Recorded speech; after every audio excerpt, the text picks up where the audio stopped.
Já, velkomin að Rauðaborðinu mitt sumar, eða sumarið svona mitt sumarið að klárast. Þannig að hellingur eftir í sumrinu eins og fólk held ég taki bara eftir. Það hlýtt úti, það logn og frábært sumarveður.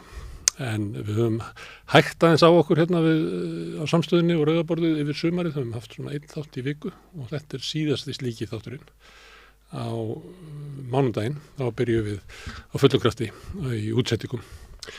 Og það eitt sem ég myndi vilja ræða við ykkur áður en að við svona snúum okkur að efni þáttarins. Það að okkur langar að fara í útvarp, að koma dagskrá samstöðurinnar yfir á útvarpsbylgjur svo maður geti hlustað á samstöðuna þegar maður fastur í umferðardeppu ykkur stöðar í bænum. En eins og þið vitið að þá samstöðin rekin fyrir áskriftir og styrki og stuðning almennings og við höfum haft það þannig að við leggjum aldrei út í neitt nema að eiga fyrir því og við töldum það svona fyrir helgi að okkur vantar svona 150 nýja áskrifendur til þess að treysta okkur til þess að skella samstöðinni í útvarp. Það ekki mikið, það kostar bara 2000 skall að vera áskrifandi. Þannig að ef að þú ert ekki áskrifandi og vilt hjálpa okkur við að koma samstöðinni í útvarp, þá hvetið þið til þess að fara inn á samstöðin.is. Þar hnappur sem heitir áskrift og þá getur þú gerst áskrifandi fyrir 2000 skall. Og það þannig á samstöðinni að ef þú ert áskrifandi þá getur þú gengið í alþýðufélagið og alþýðufélagið eigandi samstöðurinnar. Það svona samstöðin í eigu lesenda, áhorfanda og áheyrenda samstöðurinnar. Eini miðillinn í Íslandi held ég sem þannig og þótt við að væri leitað. Þannig að tilboðið að leggja til 2000 skall til þess að hjálpa okkur við að komast í útvarp og halda uppi starfsemi samstöðurinnar gott, en sérstaklega gott þegar það kemur ljós að þú getur eignast fjölmiðil sem að mér skilst nú svona á ríkum köllum að sé mjög eftirsóknarvert þegar allir reyna að eignast fjölmiðla, að þú getur eignast samstöðun og vilt. Herðu, í kvöld ætlum við að ræða pólitík og mannréttindamál. Hér á eftir kemur Sigurjón Magnús Egilsson, hann bróðir minn, við höfum sest hérna vikulega í sumar og farið yfir stöðuna. Það var svona leit út fyrir að verið að stefna í stjórnarkreppu, en ég held að við höfum nú farið að benda á það til að snemma að það veri frekar ólíklegt. Það veri líklegast að þessi ríkisstjórn héldi áfram og það kannski komið ljós, en ég ætla að fá Sigurjón Magnús blaðamann og bróðir minn til þess að fara aðeins yfir stöðun hérna eftir. En við ætlum að byrja á málefni sem að tengist því að nú eru hinsegin dagar og hingað kominn doktorsnemi í sagnfræði, Tryggvi Rúnar Brynjarsson. Þetta velkominn. Takk fyrir það. Þú varst með erindi í gær það eru hinsegin dagar og svo eru hérna hinsegin dagar orðnir svo stórir á Íslandi að það til svona óþekkta deild í hinsegin dögum sem heitir heift, eða ekki? Hinsegin heift. Hinsegin heift. Og fyrirlesturinn þinn var hluti af því og þar ert að fara yfir að þú ættir að leggja út frá 2 hörmulegum atburðum á síðustu öld. Annars vegar mjög grófri líkamsárás sem að samkynhneigður maður var fyrir á heimili sínu og má jafnvel flokka sem manndrápstilraun. Og svo morð á samkynhneigðum manni. Þetta er annars vegar 1968 og hins vegar 1980 eða 81.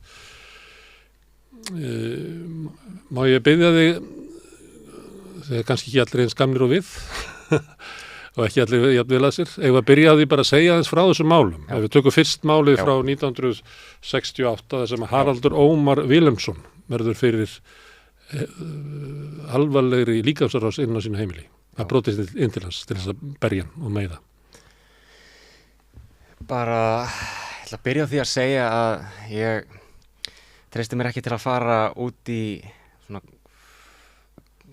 mikil smáatriði varðandi árásina, en útlínurnar eru að minnstakosti þessar að hann var heima hjá sér sunnudagskvöldi, þetta aðfaranótt mánudags, þar sem að 2 menn eða 3 samkvæmt lögreglunni, 2 samkvæmt Haraldi réðust inn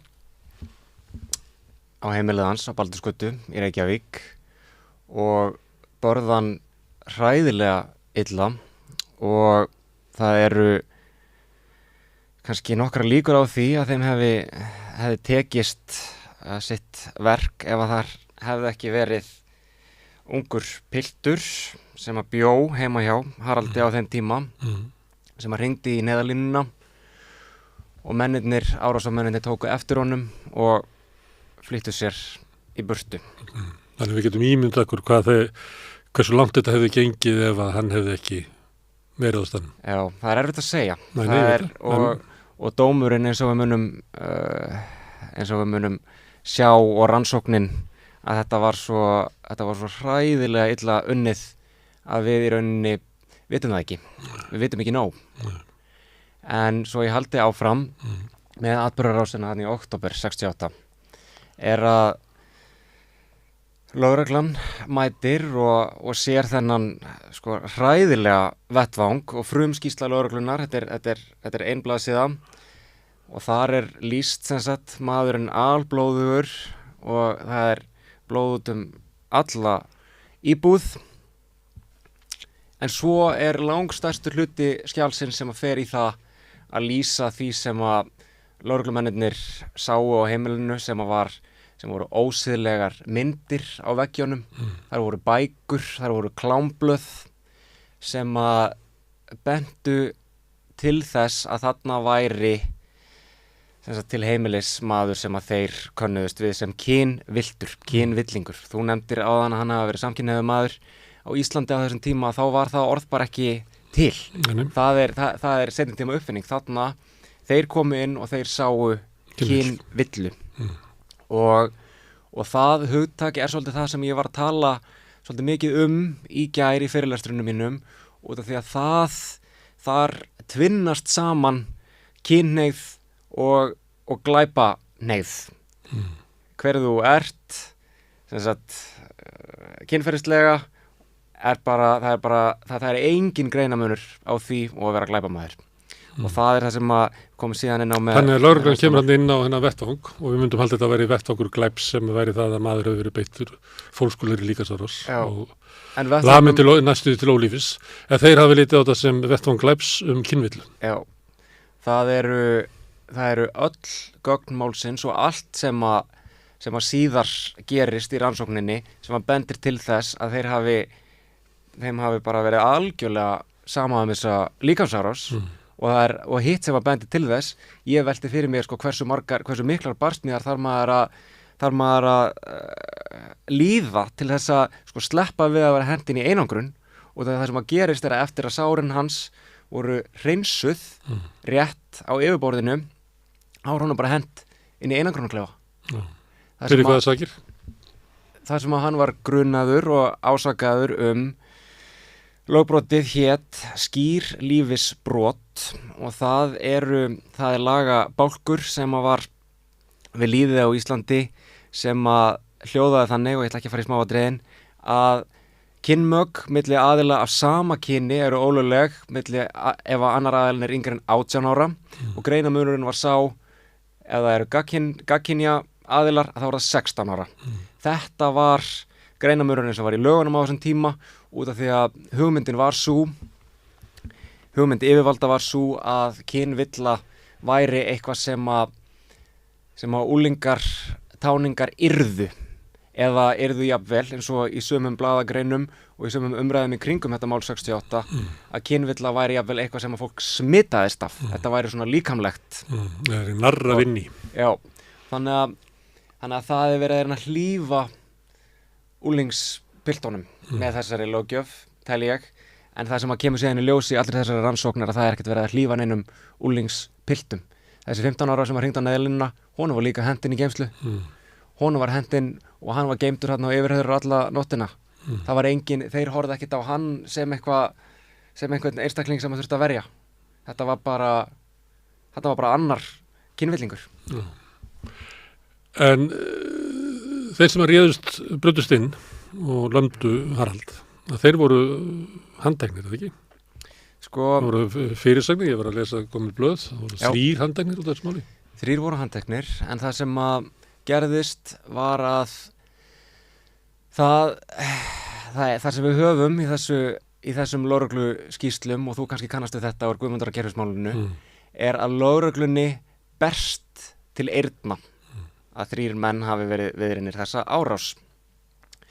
og hún finnur þá alla til og þar eru einn maður sem er á 40-aldri, annar á 30-aldri og sá þriðji er rétt orðin 17 ára gamall. Og yfirheyrslurnar og atburðarásin er sú, til að gera langa sögu stutta, er að þessi 17 ára að hann tekur þetta á sig og hlífir þessum eldri. Og það verður hinn opinbera frásögn. Og ber hann sakir á Harald fyrir að hafa Nei.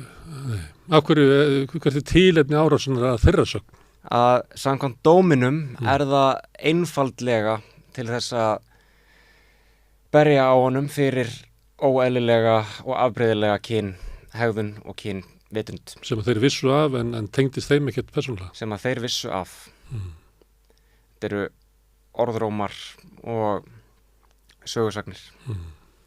Og ég hef heyrt það líka og það er allt í lagi að segja það án þess að, og ég treysti því bara að hlustendur og áhorfendur gerir bara við það sem þeir það fullorðið fólk sem hlustar. Fullorðið fólk. En ég hef heyrt sögur að þetta hafi verið slúður sem var í gangi í bænum. Hann, dómandi, hverju voru þeir fyrir þessa líkasögurs? Þeir voru misjafnir. Þessi ungi fékk 9 mánuði og það var, hann var dæmdur fyrir alvarlegasta liðin og það eru 2 ákvæði í hegningarlögunum, sérstaklega alvarleg líkamsárás sem hefði getað leitt til dauða. En það sem er svolítið merkilegt, og núna verð ég, út af því að þú ert að spyrja mig út í það, þá verð ég að hoppa aðeins yfir og komast inn í frásögn Haraldar, út af því að hann skrifaði ritling sem að hétir Rangur dómur og ósvífinn. Hann var sannfærður að allt sem að stóð í dóminum sem að við erum núna að tala hafi verið vittlaust og rangt. En það sem að ég komst að, en þessir hinir kallarnir sem að voru dæmdir þeir fengu dóma, ólíkt þessu sem að stóð þarna í einhverju sem ég sett inn á samstöðum.is sem ég var að rifja málið upp og ég fann endursögn af svona atburðarásinni í MA-ritgerð sem að ég endurbyrti til þess að gefa fólki svona einhverja hugmyndur hvaða mál við varum að fara að ræða. Og allt í lagi með það, en þessi MA-ritgerð, hún fór ekki greinilega, kynnti hún sér ekki dóminn, allt í lagi með það, en þeir fengu dóma, en þeir voru miklu vægari og fyrir vægari ákvæði. Og það eru ítrekkaði í dómunum ekki telst sannað að hann hafi gert neitt alvarlegt og sást ekkert til hans og lalalala. Þannig að þessi yngsti hann tekur þetta algjörlega á sig.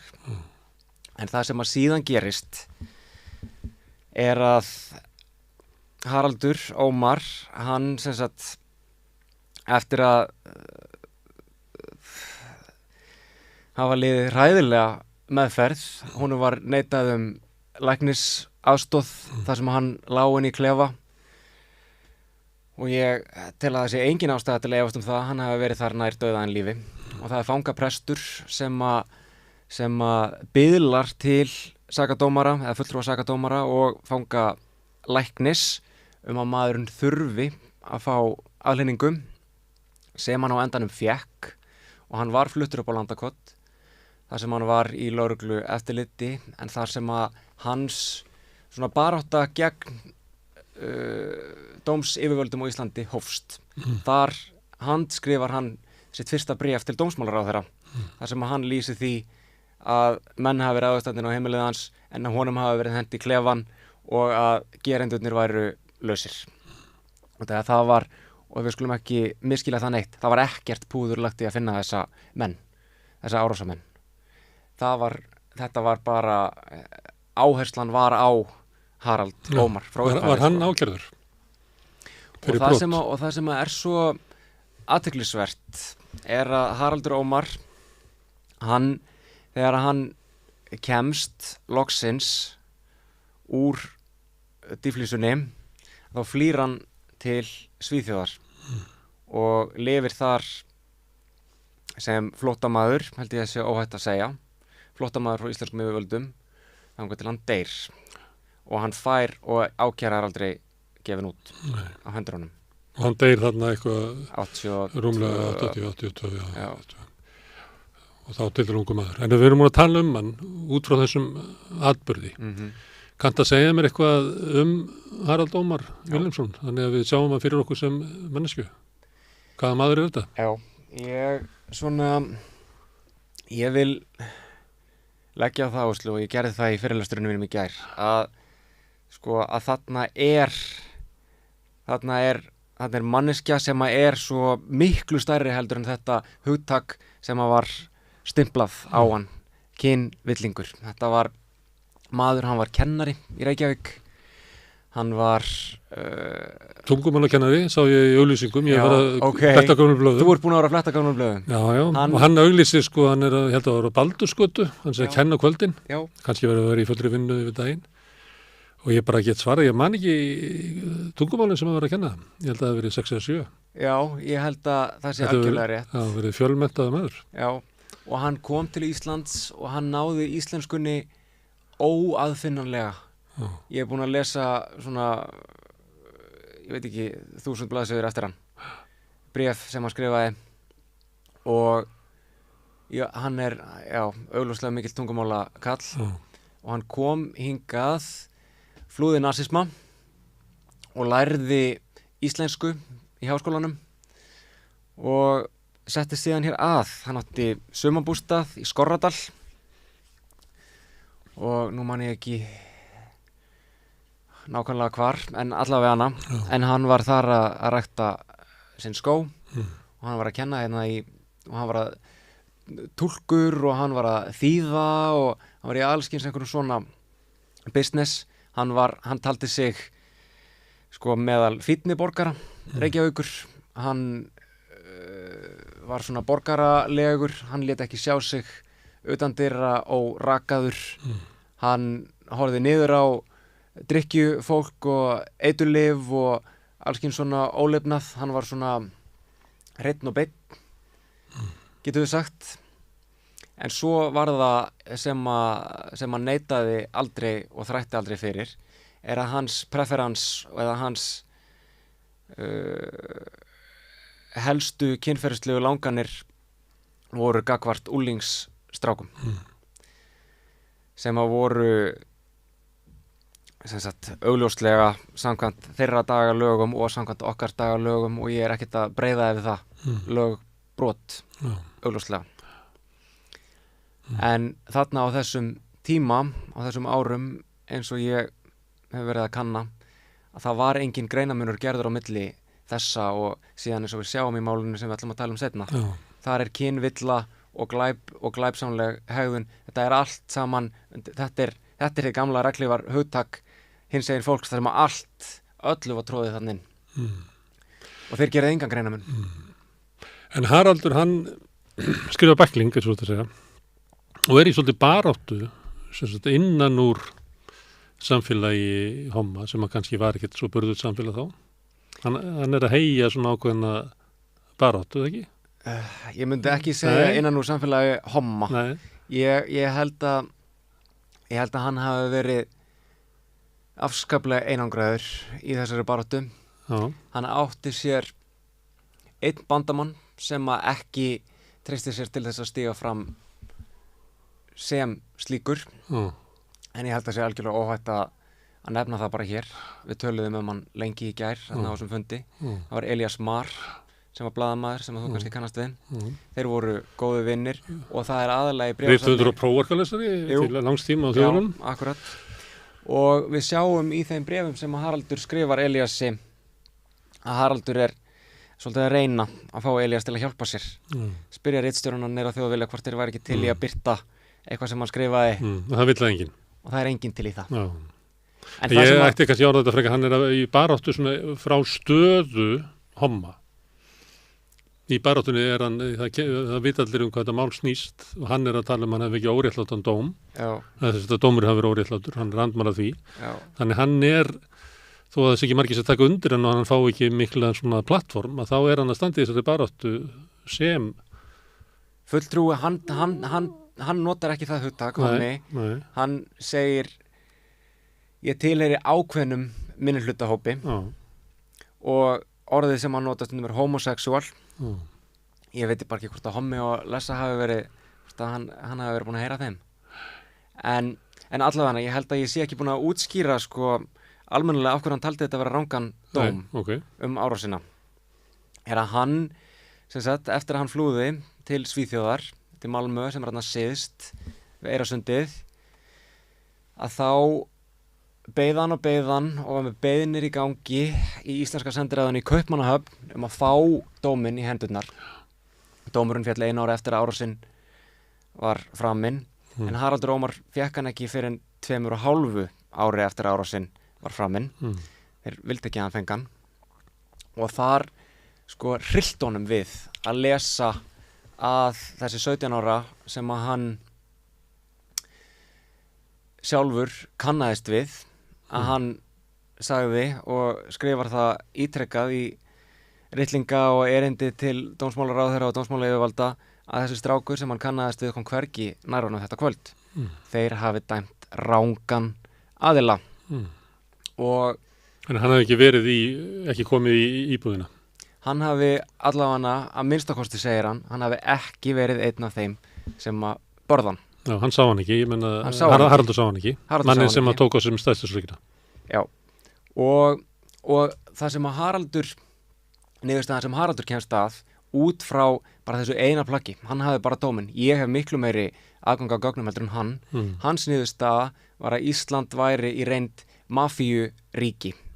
Hann taldi, og hans kenning sem að ég er ósammála, var að sko árásamennirnir 2 sem að fengu þessa vægu dóma og var einhvern veginn sleppt, að þeir hafi verið í samfloti með yfirvöldum allan tíman. Og til stuðnings þessari samsæriskenningu þá tínir hann til allskins eitthvað svona ummæli. Það var einhver fulltrúi sakadómara sem sagði að hann hefði heldur viljað bara að Haraldur hefði verið drepinn. Það voru gríðarlegi fordómar í gangi. Og ekkert ólíklegt svona í ljósi sögunar að einhver hafi sagt það við hann? Nei. Og öll þessi með að ferða hendunum í einangrun, þannig að hann taldi að minnstakosti markmið árásarmannanna og yfirvalda hafi verið þau sömu. Og þannig að hann taldi að þarna hafi þessi rangi maður verið dæmdur fyrir þetta. Og það sem að Haraldur vissi ekki, og það sem að ég veit, og þegar ég fór og skoðaði gögnin, er að þessi 17 ára að hann var búinn að vera í gæsluvarðhaldi í 9 mánuði þegar að Ármann Kristinsson sakadómari biður hann að staðfesta sinn framburð.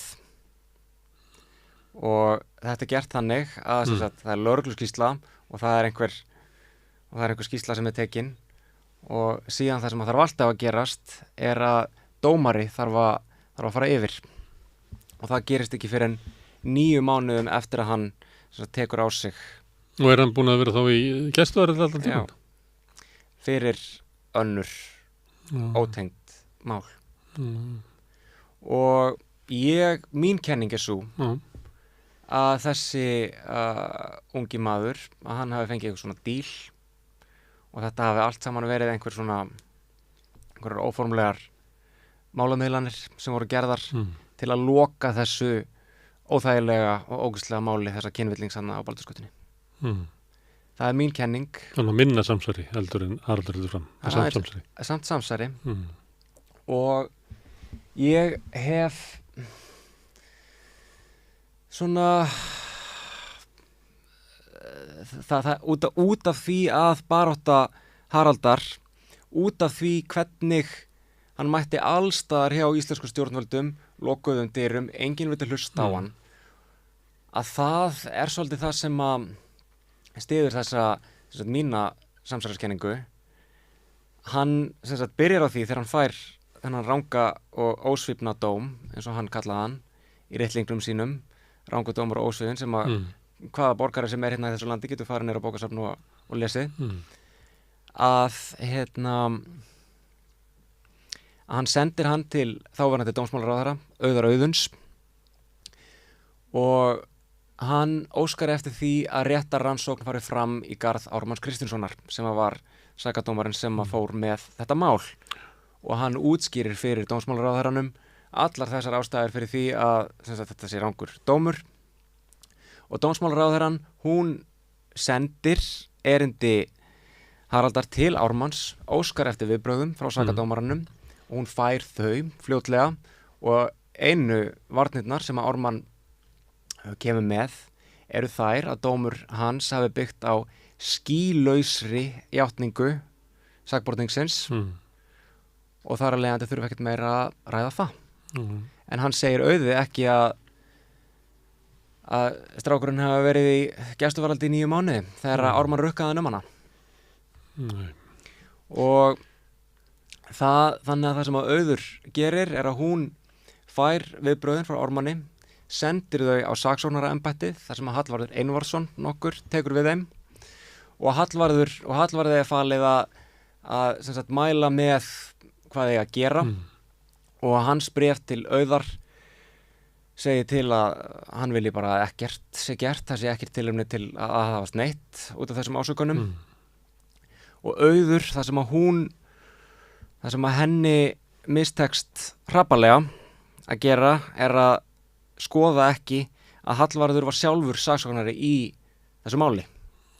Hann hafði sjálfur verið hluti af þessu sem að ég tel að hafi verið, ég er búin að lesa ræðuna hans Hallvarðs og það er hann sem er að mæla með þessari leið.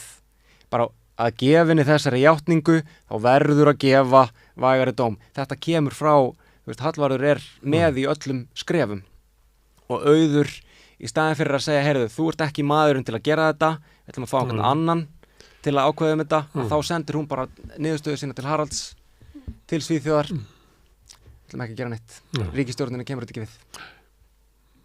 Og þessum árum þótti vera sjálfsagt að gera þetta sjálfur umsagnaraðilar inn í kerfinu. En það sem að fyrirgeðu núna, ég gæti verið inn í allan dag, en þetta, þú bauðst mér og þetta er bara svo löng saga, er að ritlingurinn sem að Haraldur prentaði erlendis og það var ekkert lítið mál, þarna úti að finna íslenska stafi og eitthvað til að prenta þetta, að hann prentaði þetta út í 1000 eintökum og ætlaði að reyna að dreifa þessu hérna á Íslandi, en gekk ekkert, fékk engan dreifingar aðila á ritlingin sinn, nema hvað, það var blaðamaður á Vísi sem að pikka þetta upp og spurði Ármann Kristinsson hvað hann finnst þetta, hvað hann finnst þessar ásakanir og Ármann, hann svarar ekki þessum ásakanum út af ásakanirnar snúast sem sagt, að Haraldi, hann vildi að sko árásin sem hann varð fyrir, sem hann rétt svo lifði af og hann var öryrki út af, hann var gerður af öryrki út af þessu, að hann vildi að árásin yrði höndluð rétt og Ármann segir, já, ég er nú bara að heyra á þessu fyrst núna, segir hann við blaðamanninn sem að ég komst að er helber lígi út af því að hann var á þeim tímapunkti löngu búinn að fá erindi frá dómsmálaráðherranum að fá eitthvað svar, en hann segir orðmanns sem að flúði land þegar yfir honum vofði ákæra fyrir skýrlífisbrot eru væntanlega öllum mönnum léttvæg og þar endar greinin í Vísi. Blaðamaðurinn hafði það ekki í sér að spurja, já, en þetta er ekki það sem að ásakanirnar snúast en þetta er nóg til að grafa undan algjörlega bættist ofan á margt sem að vann gegn því að þeir tekið mark á Haraldi, hann er útlendingur, hann er hommi og hann er landflótta að flótta undan réttvísinni eins og sættir. Að flótta undan réttvísinni. Þannig að þar er ekki tekið mark á neinu sem hann segir. Ég vil meina að það sé þessi sko þetta, og það voru þarna í gangi í samfélaginu, þetta er ótrúlegt. Það voru, lögreglumenn voru að skrifa blaðagreinar, þeir voru að mæta í viðtöl hérna í Ríkisútvarpið, þeir voru með fyrirlestra, það var allt gert einhvern veginn, sko þetta snerist kynvillu og kynvilla og glæpur, sem sagt það að þú sért ekki trúverðugur, það að þú sért ekki bara siðferðisvera, að það byggist á því. En ég tel líka, bara ég verða að nefna aðra grein sem að birtist í Morgunblaðinu, þetta hafi verið mánuði eða kannski 2 mánuðum eftir árásina sjálfa, og það er maðurinn sem að stjórnaði tæknirannsókn árásamálsins gegn Haraldi. Hann skrifar Harald að sem sagt, hann er að kvarta í greininni sinni út af sem sagt, Alþingi. hann kvartar yfir því að Alþingi skildi ekki hafa rannsakað glæpsamlegan bakgrunn þessa manns áður en að það veitti honum ríkisborgararétt. Alþingi ætti að vera að auka eftirlitsheimildir Útlendingastofnunar, segir hann, í staðinn fyrir að vera að hleypa hérna inn kynvillu og hann spyr hversu margir úlingar gætu hafa smittast og orðið kynviltur út af þessum eina manni sem við hleyptum hérna inn í þetta land. Þannig að það eru allskins, þetta er það sem að máli snýst um. Og þá ekki að sumiliti svona skiljanlegt að Haraldur Ómar upplifir það að þeir sem kerfið sem hann á að glíma við, fangaverðinir sem gætta sig í fangelsinu, lögregla sem hendur á þar inn, mögulega bara heilbrigði starfsfólk að sinna sárum hans. Hann upplifir það að þetta sé allt fólk sem er bara í liði með árásamannum. Já, það er ekki skrítið. Nei. En ég held að það hafi ekki verið svo einfalt, sko. Það er skiljanleg niðurstaða hjá honum, en þú telur að hún sé ekki endilega rétt. Þú vilt búa til mildari útgáfu af þessu máli. Já. Herru, þetta var 1968. Var ekki 75 sem að viðtali við Hörð Torfason birtist í Samúel, eða 74, 75, eitthvað það þar. Samtök 78 eru náttúrulega stofnuð 78. En næsta mál er 81 og þá er sem sagt komin einhver farvegur til þess að ræða málefni homma. Og ég veit ekki hvort það sé, var nota orðið kynvillingur í 81.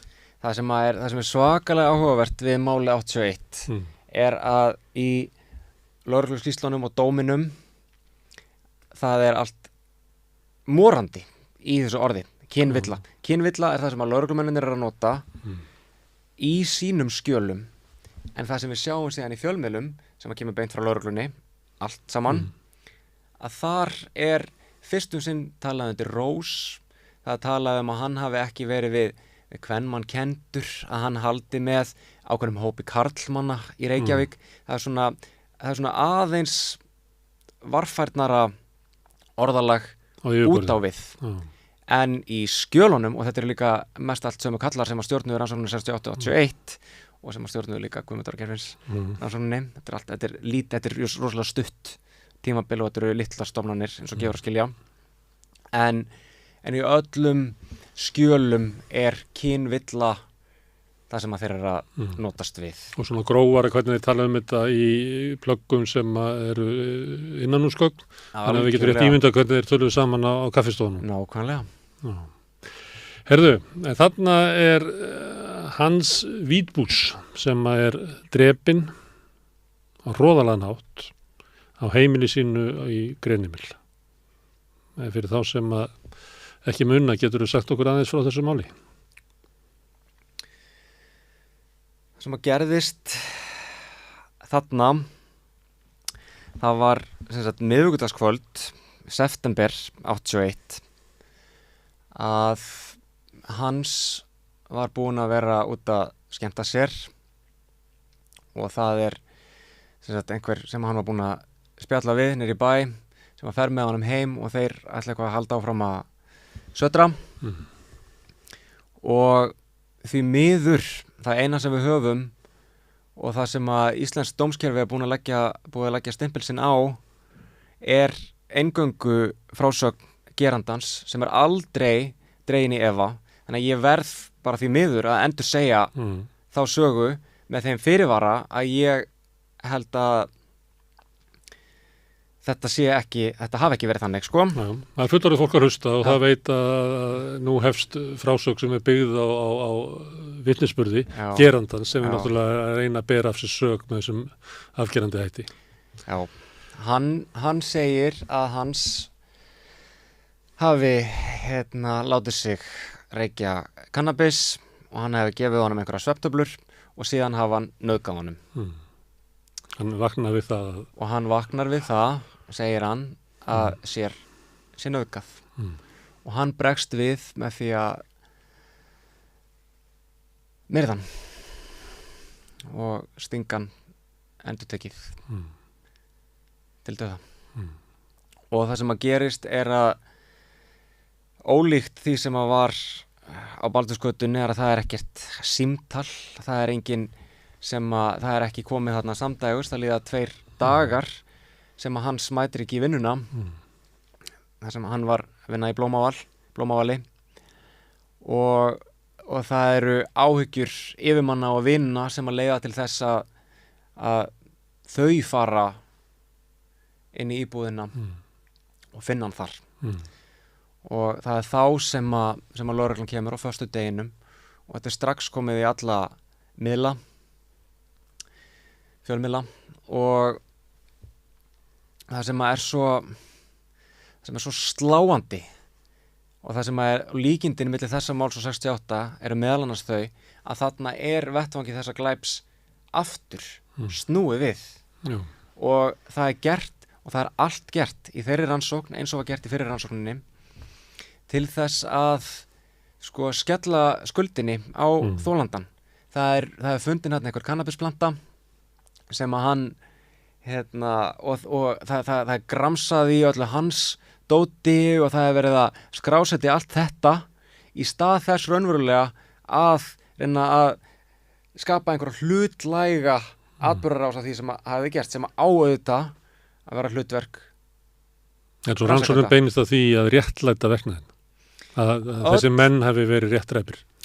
Og það sem að gerist í málinu er að ég leyfi mér að efast það að rannsakendurnir hafi lagt voðalega mikið púður í að finna gerandan ef að vinur þess manns hefði ekki bladrað komið til lögreglunar og sagt frá og hann var handtekinn og umsvifalaust að þá sagði hann bara leið og hann er handtekinn þá játar hann það að hafa drepið þennan kynvillinga djöful á Greinimelinum eins og hann segir og það var eiginlega allt sem þeir þurftu hann segir þeim þessa frásögn hann hafi verið þarna látin reykja einhver eiturlyf og honum hafi verið nauðgað og þetta hafi verið hans viðbrögð við því og út frá þessum vitnisburði að þá fer allt púður rannsóknarinnar í að rannsaka hvers konar kynvilla hafi verið látin grasserast þarna niður á Greinimelinum. Það eru fullt af mönnum sem eru teknir og fólki sem tekin í yfirheyrslur. Þeir kallaði þetta reyndar viðtöl og þetta voru bara einhver vitni og þetta eru stífar yfirheyrslur og það er verið að reyna að komast að því og allt púður fer í það að sjá hvort að hans hafi verið að nauðga einhverjum öðrum, hvort að hann hefði verið að brjóta á einhverjum öðrum mönnum og það er enginn, alveg eins og í málinu hans Haraldar, það er enginn sem er tilbúin til að segja hann eitt stakt vont orð en það sem við sjáum er að lögreglan trúir ekki þegar það voru giftir menn sem voru teknir hérna inn, það voru aðrir grunaðir kynvillingar sem voru fengnir hérna inn til að reyna að bera á hann til að reyna að staðfesta frásögn gerandans en það sem við sjáum inn í skjölunum sem að mér finnst svolítið áhugavert er vitnið er sterklega ámynd sannsögli það eru svona hlutir inn í viðtölunum og það lögreglan bara trúið þeim ekki hún heldur að menninir skammist sín svo mikið þetta er svo menn sem að ljúga og það sem og ég verð að segja frá einu sem ég las þarna út af því að ég er að leggja áherslu á að undir kynvillu hugtakið hafi verið öll þessi glæpsamlega hegðun að það sem við sjáum og ég var með tilvitnunina hérna í þessum fyrirlestri en ég nenni ekki að leita þessu núna þetta var einhvern veginn á þann veg að já, segir þessi maður sem kom þarna inn ég vissi að hans var kynviltur hann sagði mér það ekki en ég bara sá það á honum ég sá að maðurinn var kynviltur en ég vil leggja á það áherslu að hann sýndi aldrei slíka hegðun gagnvart mér hann viðhafði alltaf fulla kurteisi í minn garð og í öllu skipti sem að ég gisti að þá sýnda mér aldrei óviðeigandi hegðun og þarna sérðu að bara kynvilla munurinn á milli kynvillu og þess að vera kynferðisbrotamaður það var bara engin munur Nei, að hinn kynvildi hann tekur ekki nei fyrir svar og er líklegur til þess að þröngu öðrum svíkja, til kynmaka sem ekki vilja það og að svíkja og fá einhvern veginn lokka menn þarna inn og dópa þá og svona og það sem við sjáum í rannsókninni að þeir lúsleitanir í Blómavalli eftir einhverjum fleiri kannabisplöntum að finna þær á einhverju vatnspípu þarna, heitri vatnspípu og í staðinn fyrir að vera að rannsaka sko morðvettvangina þá þetta sendt út á einhverja vísindastofnun út í Noregi til að reyna að skoða sko styrkleika eitursins sem að morðinginn sagðist hafa verið byrlað. Ásaki málfræðin fer alveg Og hefur ábyggilega ekki verið sterkt svona í mælikvarða þeirra efna sem eru selt í dag. Það athyglisvert að skulu spurja út af því að niðurstöðurnar frá Noregi komu og það var bara að það var ekkert hægt að mæla. Þannig að þetta sem að var að rækta í Blómavalli að þetta var bara eitthvað... Já, menn að fundið eitthvað á sér að það hefur verið hálfgerður svona ímyndunarfyllir í að vera fundið stöður og skakkir. Herðu, en það sem að í þessu svona takmarkað sem ég var að skoða, ég var bara að skoða blöðin, ég er ekki að skoða gögn málsins eins og þú.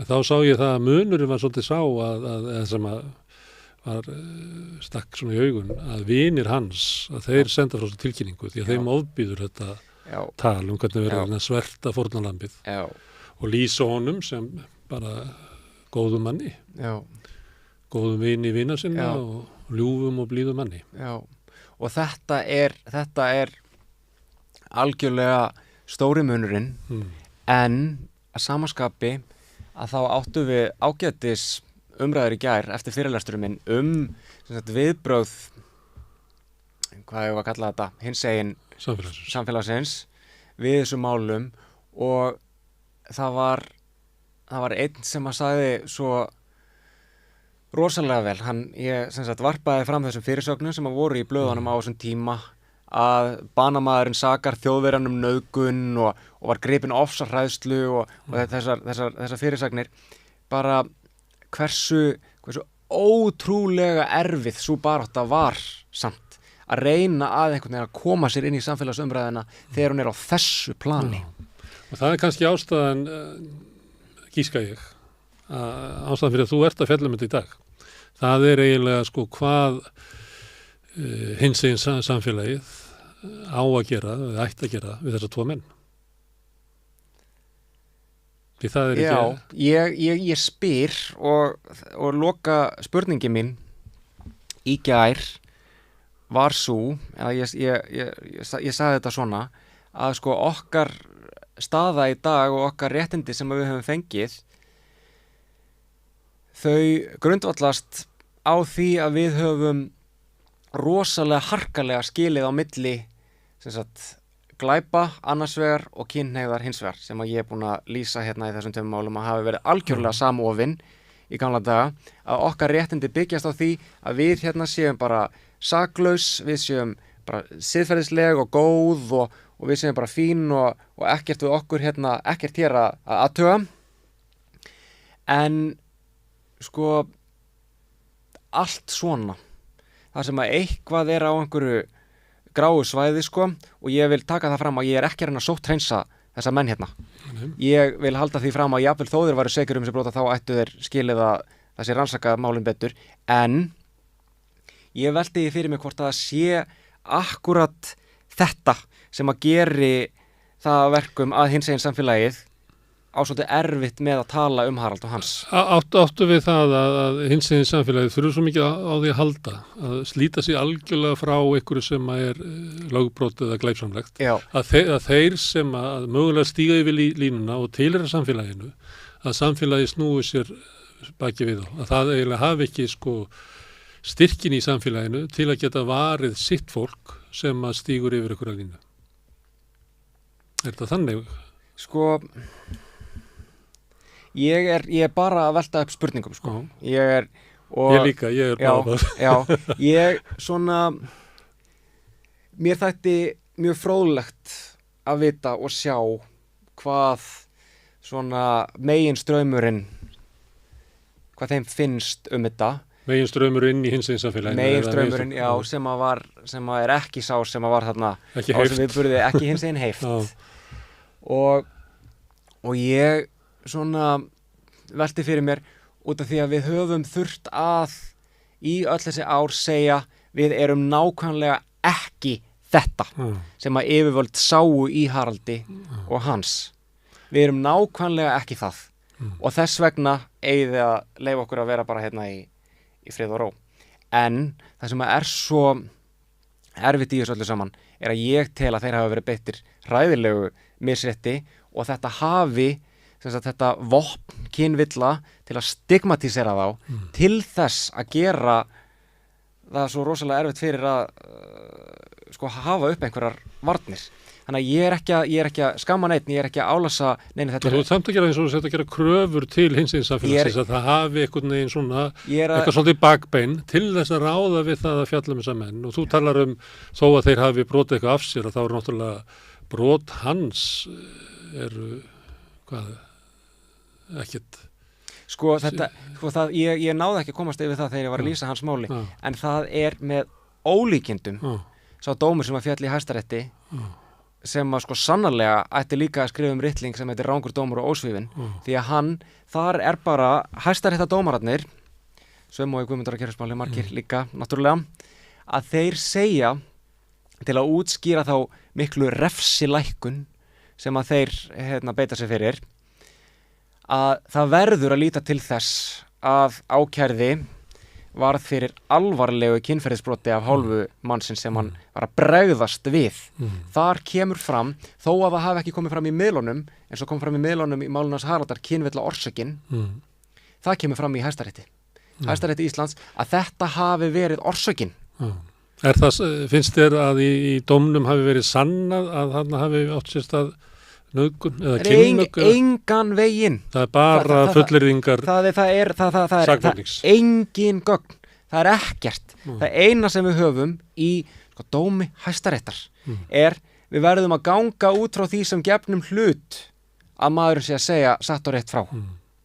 Að hann hafi bara verið að bregðast við þessu. Að honum hafi verið byrlað og honum hafi verið nauðgað og þetta hafi verið bara hans í raun og veru skiljanlegu viðbrögð. En hann fekk 12 ára dóm. 8 ár. Nú ég sá það hafi verið það var í héraðsdómi 12-8 í Hæstarétti.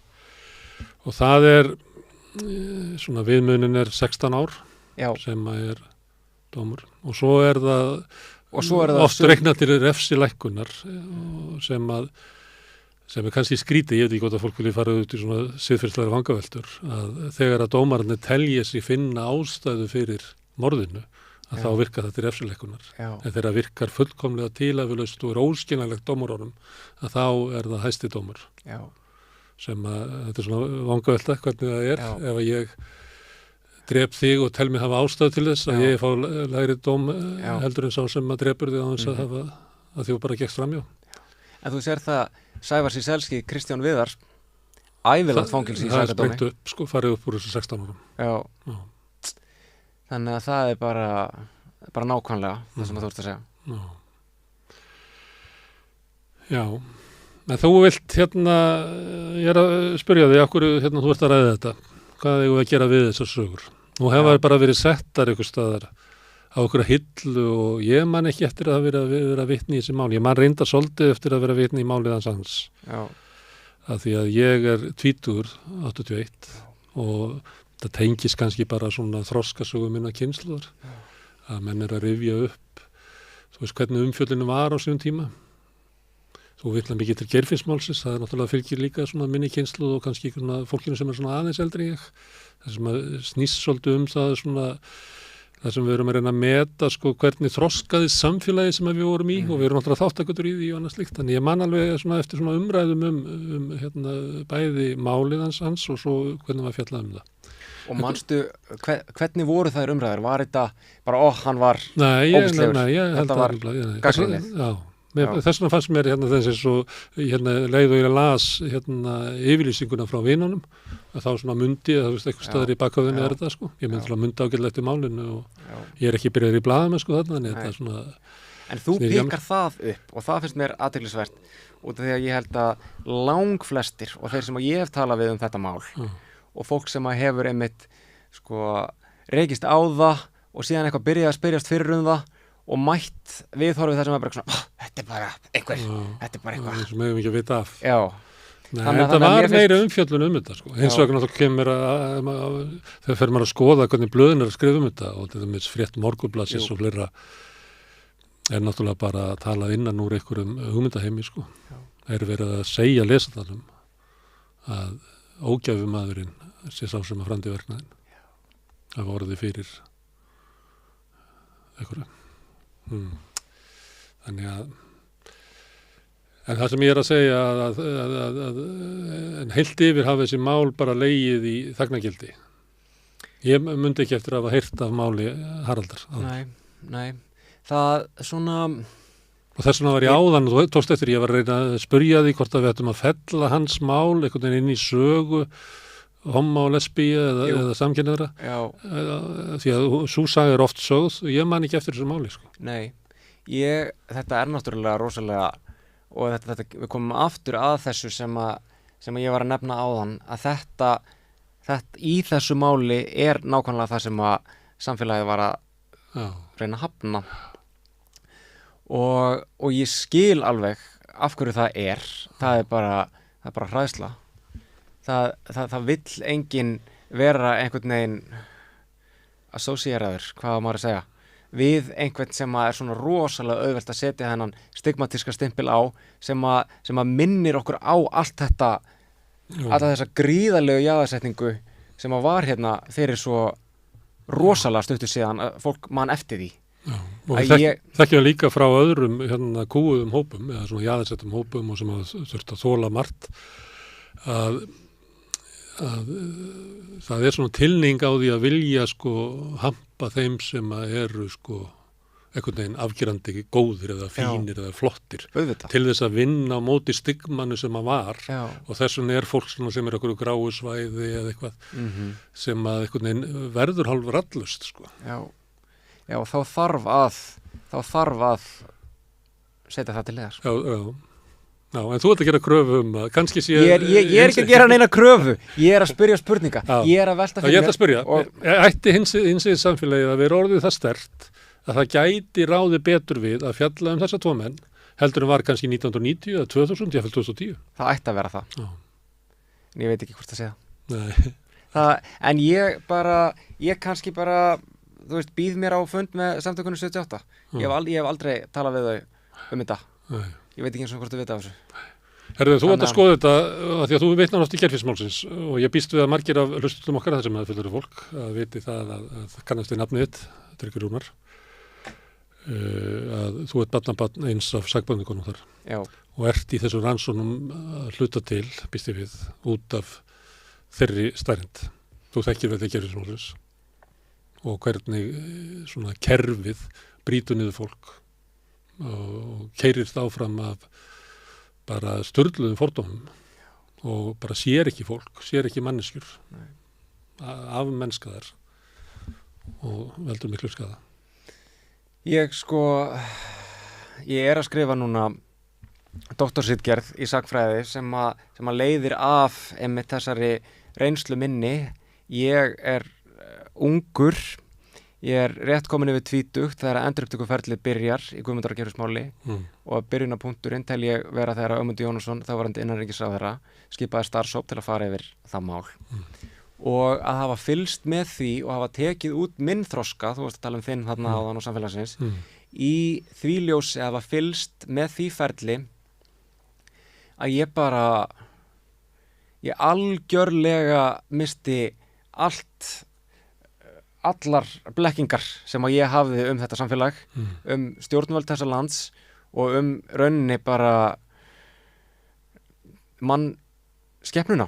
En ég er að, sem sagt, í doktorsritgerðinni minni er ég að skoða fólk sem að reyndi að mótmæla þessu, sem reyndi að mótmæla þessu kerfi og þess vegna er ég að skrifa um Harald Ómar, út af því að hann var frá Svíþjóð ár eftir ár, bréf eftir bréf, erindi eftir erindi, þau eru endalaus. Ég verið rétt byrjaðir að tala um þetta mál.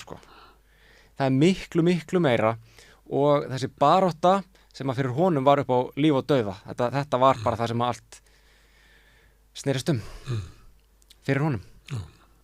Að það er hún og það er þessar baráttu aðferðir sem að ég er að stúdera, það hvernig kerfið þagga niður í mönnum eins og í þessari grein þarna sem ég nefndi sem Ármann Kristinsson var í og ég er bara svona að velta fyrir mér hvernig fólk á þessu tímabili dílaði við þetta og þegar það er, sko ég hef fengið að sjá hvernig það er í samtímanum og þetta er eitthvað allt annað sko.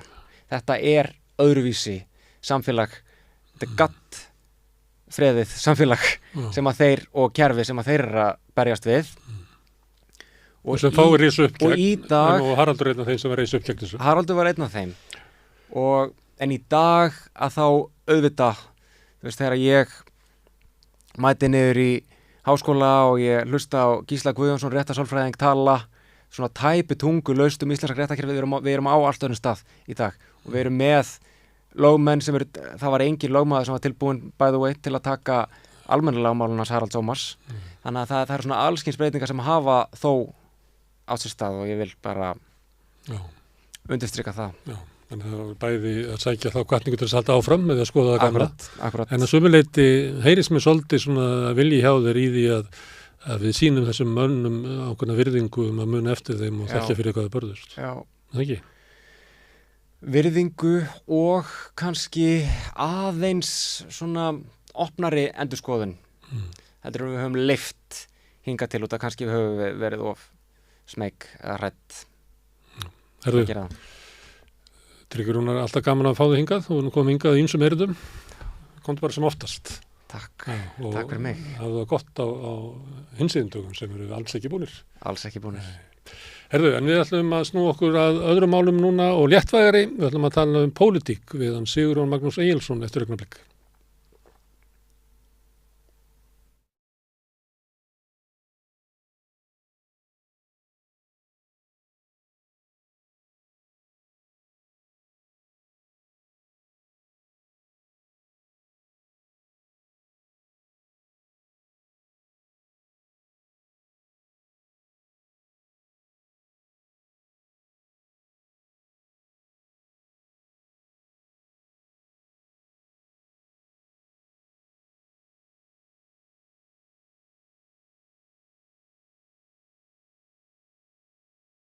Þá var það komið að pólitíkinni og til að ræða hana er hingað komin Sigurjón Magnús Egilsson, blaðamaður. Já, sæll, bróðir. Já, bróðir, ég tek það alltaf fram.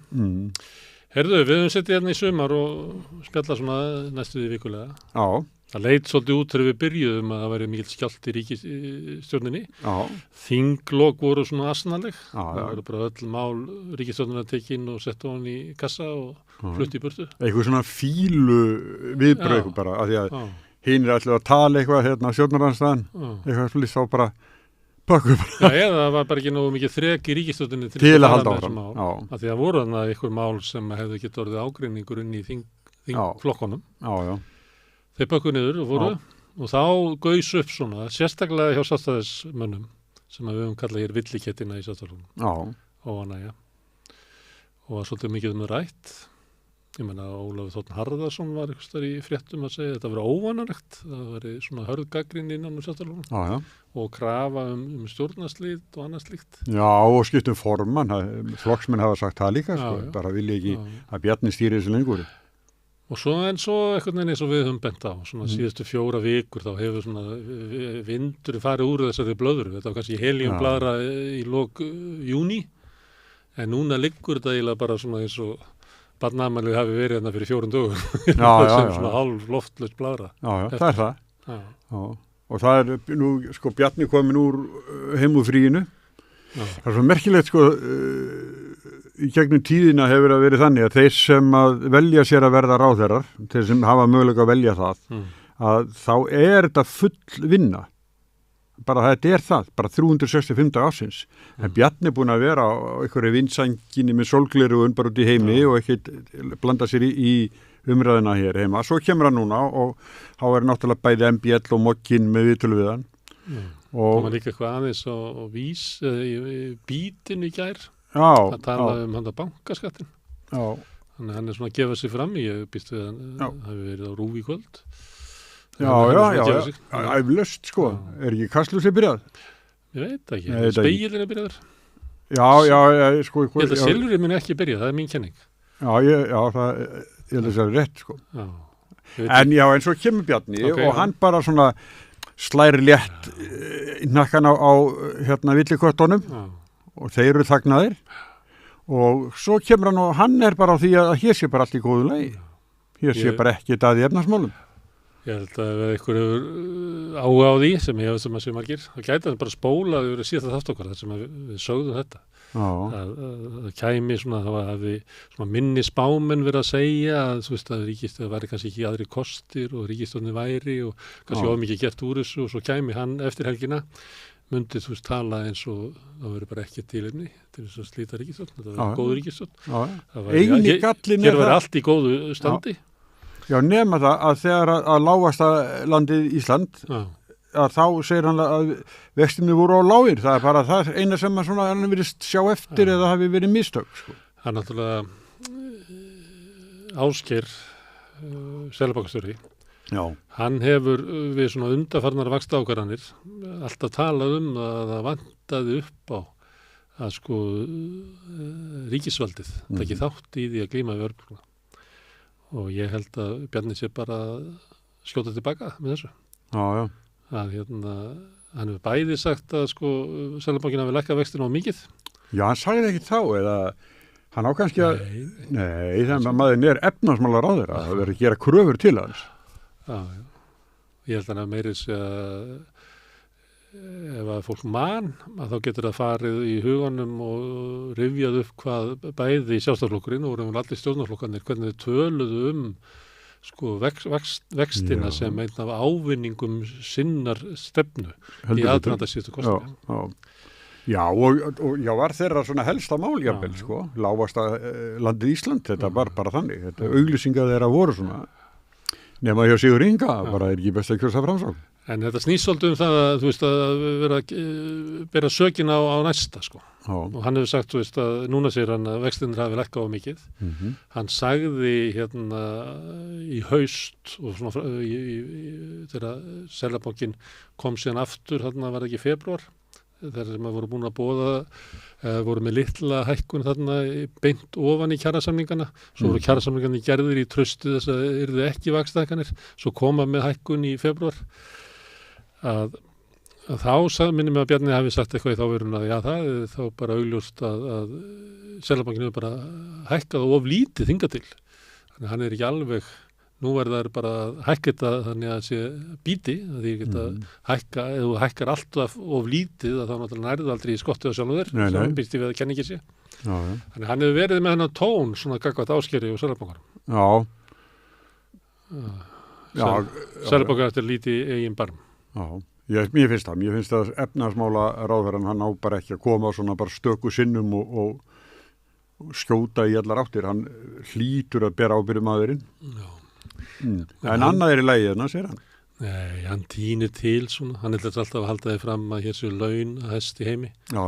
Ég hef svolítið verið að dunda með það á samstöðinni, að draga það fram, bæði í samanburði lægstu laun í Sviss. Ég held að hér þyrfti að vera sko 43% launahækkun á lægstu launum til þess að ná sama kaupmætti og er í Sviss. Og það sama á eiginlega við í Noregi, það er ekki svona beint lágmarkslaunar, en það er það ekki heldur hérna núna, af því það til er lífskjarasamningum hækkun á lágmarkslaunum, en ef maður tekur bara lægsta taxtan í staðinn, að þá með að við til dæmis fiskverkafólk, að þá þurfti að hækka laun hér næstu 40% til þess að ná sama kaupmættu í Noregi. Þannig að þetta talum að hér séu laun svo rosalega há og við höfum bara að þakka fyrir að fá að búa í paradísin Íslandi en náttúrulega innhjálpslust. Já, svo kemur fyrirverandi félagsmálaráðherrann sem að listi sjálfur yfir hann var í Krati. Þorsteinn Víglundsson, sko. Hann var félagsmálaráðherra, vinnumarkaðsmálaráðherra, sko. Og núna bara vill hann ganga milli bóls og höfus á launþegahreyfingunni. Nei, má ekki segja þetta. Launþegi er ekki til. Nei, verkalýðshreyfingunni.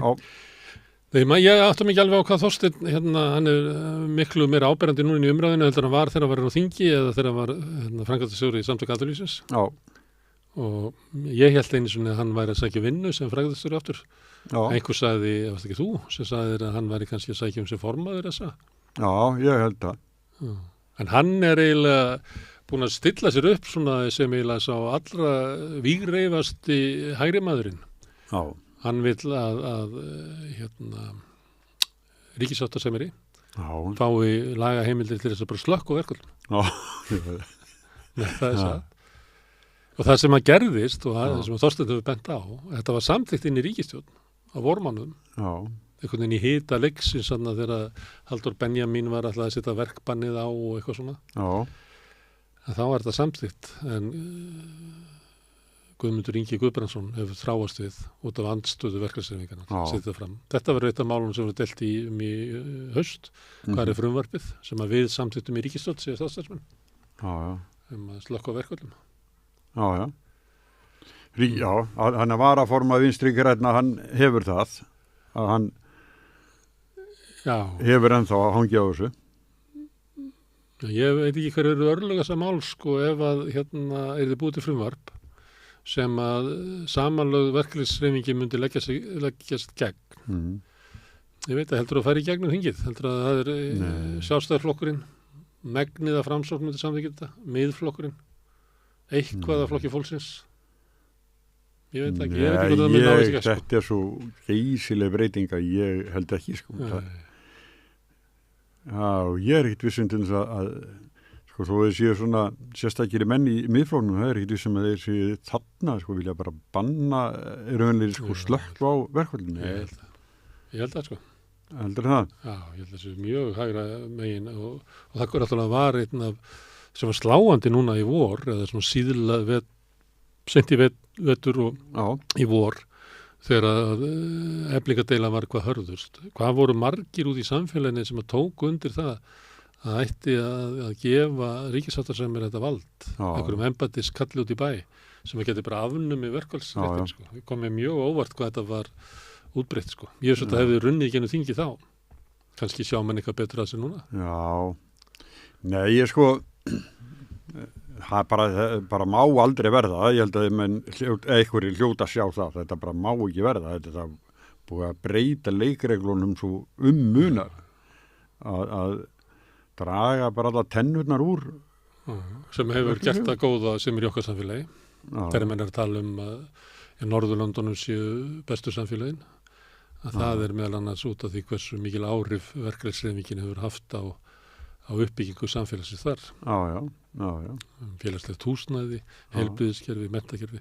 Þó svo að þessi lönd mörg hver hafi verið að skrúa ofan að því alveg frá 1990. Sem ekki svipur og sjón. Þegar menn er að vísa í því að þessu bestu samfélagi heimi, þá er það fyrst og fremst út af því hversu áhrifarík verkefnisreifingin hefur verið á þessu samfélag. Já. Og það er bara þar eru lífskjörum betri en hér. Herðu, en það virðist vera að Bjarni ég sé ekki fyrir mér að hann hafi eitthvað verið að tala við villikettina. Hann bara kemur og segir þetta. Þú veist, þetta er bara ef maður umorðið þetta sem hann er að segja, þá segir hann bara, ég meina það er ekki betri kostir í stöðinni, þetta er bara besta ríkisstjórn sem er í boði. Okkur gengur bara vel á ýmsum sviðum. Og bara fáránlegt að láta sér þetta í huga að hér sé eitthvað tilefni til stjórnarslita, nýra kosninga eða uppstokkunum á stjórninni, það bara er ekki þannig. Þetta segir hann. Hann segir það, og svo held ég kannski svona, ég veit ekki, í 2 manna tali, hvað gerir hann þar? Við þessa gæja? Ég held að það sé ekki að tala um það, sko. Sé ekki? Nei, ég held að bara láta þetta bara duða. Brynjar og hverjir hafa verið að tuða elliði og ég bara, þetta er bara... Já, og svo í þingflokknum, sko, þá að Vilhjálmur, þarna hefur verið svona málpípa. Vilhjálmur Hjálmarsson. Nei. Vilhjálmur Hjálmarsson, nei. Hversu við svona Vilhjálmur í Grindavík? Við bara skulum fletta því upp á meðan að þú talar. Þetta er, ég á bara ekki að vera búin að gleyma þessu. Nei, það var nú alltaf byrjar á þingi þegar þú varst á... Nei, hann var ekki byrjað þá, hann var í... Kornungum aður. Já, hann var... Vilhjálmur Árnason, eins og heimspekingurinn. Já, það er hann er ritari flokksins og það kannski hefur minna svigrúm svona heldur en til dæmis Ellið hann er ekki í þinginu og Brynjar er ekki heldur, hann er reynda varaþingmaður. Ritari er ekkert embætti, sko. Nei. Hver er ritari í samfélkinguna, veist þú það? Nei, ég er ritari þar. Ég maður ekki, sko. Ég veit að bara það er engi varaformar í miðflokknum, þegar að Vigdís Hauksdóttir allar bjóði sér hann til varaformars, þá lögðu bara embættið af, sko, og og þingflokksformaður þannig að þeir eru, en ég veit ekki hversu langar ekki Bjarni, ég held að sé það. Ég held að þurfi það sem ég er að minna, hann þarf ekki að tala við Vilhjálm. Þegar Vilhjálmur, ef hann er bara sæmilega félagslega læs, þá bara áttar að sjá því tíminn þar sem að má vera 20 öldra, hann er bara liðinn. Þannig ég græði ekkert á því að 20 öldra lengur, þannig nú þegi ég bara. Ég held að það sé gert þannig, sko. Já, því hann veikir stuðu sína ef hann heldur áfram. Já, Bjarni fyrir ekki að semja við Vilhjálm. Nei, skamman. Nei, semja. Já, finnst þér að vættum að hætti í ríkisstjórn? Það er ekki þannig. Kannski hringir henni Óla Björn og segir Óla Björni að skamman. Já. Færa hann í milli nefnd að taka nú formennsku. Já, fylgist með því í vetur. Hann er formaður einhverja nefndar. Fylgjast með því í vetur hvort hann væri færður úr. Hann er enda varaformaður þingflokksins.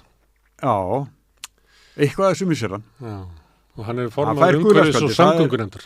Umhverfis og samgöngunefndar. Já, við ekki verið saman um það. Nei, ég held að hann bara muni bara hlýða. Já, en eitthvað svona, hann tæklar hann eitthvað aftan frá. Já. Skammar hann kannski á dissar hann á þingflokksfundi. Já, eða eitthvað. Eða tekur einhver embætt á hann. Ég held að Bjarni, hann er búin að vera svo formaður lengi. Já. Hann er löngu hættur lengur en Davíð. Já, hann er löngu hættur að semja einhvern veginn hvaða má og hvaða má ekki. Hann bara gerir það og bara tristir því að hinn er bara að fylgja. Já. Og þeir sem rísu upp gegn honum, að sagan sýnir það að þeim farnast ekki vel. Eina undanþengin er Guðlaugur Þór. Já. Sem er of sterkur til þess fyrir Bjarni að meiða. Kannski metur bara Bjarni að það sé fínt að hafa hann. Það sé ekki þess virði að færa einhvern fæting Guðlaugur Þór og missa kannski hluta baklandu hans yfir í einhverja pælingar í að stofna alvöru sjálfstæðisflokk. Já, staðan sé það veik að hann verði samt að virða Gulla og halda þessu saman. Já, hann svona, þetta hangi saman hjá honum, það er ekki þannig að allir bara fylki sér eftir honum, hann bara, það er ekki svipað með ríkisstjórnina eins og hann metur ríkisstjórnina, það er bara ekki skarri kostur í bóði, hann treystir því bara og veit að sjálfstæðisflokkurinn horfir á það með sama hætti, það bara er ekki skarri kostur í bóði en Bjarni Benediktsson. Hann hafi átt erfitt með að kyngja vatninu þegar hann var að hlusta á þig lýsa þessum öllum klopningum í sjálfstæðisflokknum. Ég má þetta ekki líka í, þetta má ekki gerast oftar. Nei, mér finnst það eins og þessi samumvita, eins og til dæmis. Þegar skilar af sér flokknum, hann lítur að þurfa aðeins að hann má ekki skila sér algjöru þrótabúi. Nei, en núna er óþekku kallandir, villikettinir, púlukallandir. Þeir hljóta að vera að velta fyrir sig núna, býttu, hvað eigum við þá að gera? Það var ekki hlusta okkur í sumar. Eigum við að fara með honum Arnari Þór og fara að kanna að búa til alvöru sjálfstæðisflokk. Þú kannast við að allir þessi kallar, Elliði og Brynjar, tala alltaf eins og þau séu að tala fyrir hönd bara meiri hluta þjóðarinnar, að þeir séu inn normal menn með eina normalu skoðanir og sem er ekki. Þetta er bara minniluta kallar og þeir eru með þessi minniluta inn í sjálfstæðisflokknum. Þannig að ef þeir upplifa það að þeir alltaf að tala fyrir einu raunverulega sjálfstæðisstefnu en flokkurinn alltaf að fara gegn því, nú kvalamálið, þeir alltaf að tala um þess að flóttamenn sem er náttúrulega einhver leiktjöld. Nú er komið Eimskip á að borga loftslagsgjald út af siglingunum. Já, sjálfstæðisflokkurinn verð þá ekki. Nei, byrjum á því að Eimskip er ekki með einasta skip skráð í Íslandi. Það bara er ekki, Það er St. John's og í Færeyjum og það er ekki, og skip sem... Þetta er ekki innanríkismál. Þetta setið upp sem erlenda fréttir. Já, nei, þeir eru að flytja skipin úr landi til að borga læri skatta. Ok. Og læri laun. Já. Og svo þegar kemur eitthvað svona, og þá eiga allir rjúk upp til handa fóta. Nei, þið er fyrir áratugi búin að vera leika leik til að veikja stöðugar á landinu og það bara núna er komið, nú er bara hver að bjarga sér í þessu. Talið bara við Guernsey eyju eða hvar í ánskotan þið flaggið þessu út. Já, að eitthvað í Færeyjum. Já. En þetta er... Nei, en það er villikettin hljóta að vera að meta það núna. Hvað er að gera? Þú veist, er eitthvað færi á að búa til annan flokk? Ég veit ekki. Ég held að þeir bara núna skjálfi bara við það Bjarni góðan heim eða von og síntali frá honum eða einhverjum skömmum og þeir bara fari bara hljótt látið lítið á sig bera. Þeir voru stórkallari, Elliði til dæmis. Já, hann menn lísti yfir Bjarni að væri í stytti burtu. ekki ríkisstjórnina. Já, menn Bjarni væri í burtu. Já, meinar þetta sé bara krakkarnir sé að leika sér að menna fóröldarnir fóru til Flórída? Svolítið svo held ég held að. Ég veit ekki. Ég held að þetta vikta svo lítið eins og ef Elliði styður ekki ríkisstjórnina, hvað þá? Bæjarstjóri í Þorlákshöfn? Ég nú frekar búin að vera að tala að þessi menni ekki áhrifamenn inn í flokknum. Sko. Já. Okay. Þú vilt samt halda áfram að tala það? Nei, nú ætla ég nefnilega að spyrja. Af því að sumar er búið að vera eins og búið að vera að tala það, lífi ríkisstjórnin og hvaða lífi er í ríkisstjórnin og þetta er alveg glötu ríkisstjórn og hún nær engu í gegn og bla bla bla bla. Hvaða áhrif hefur þetta tal á Framsókn og VG?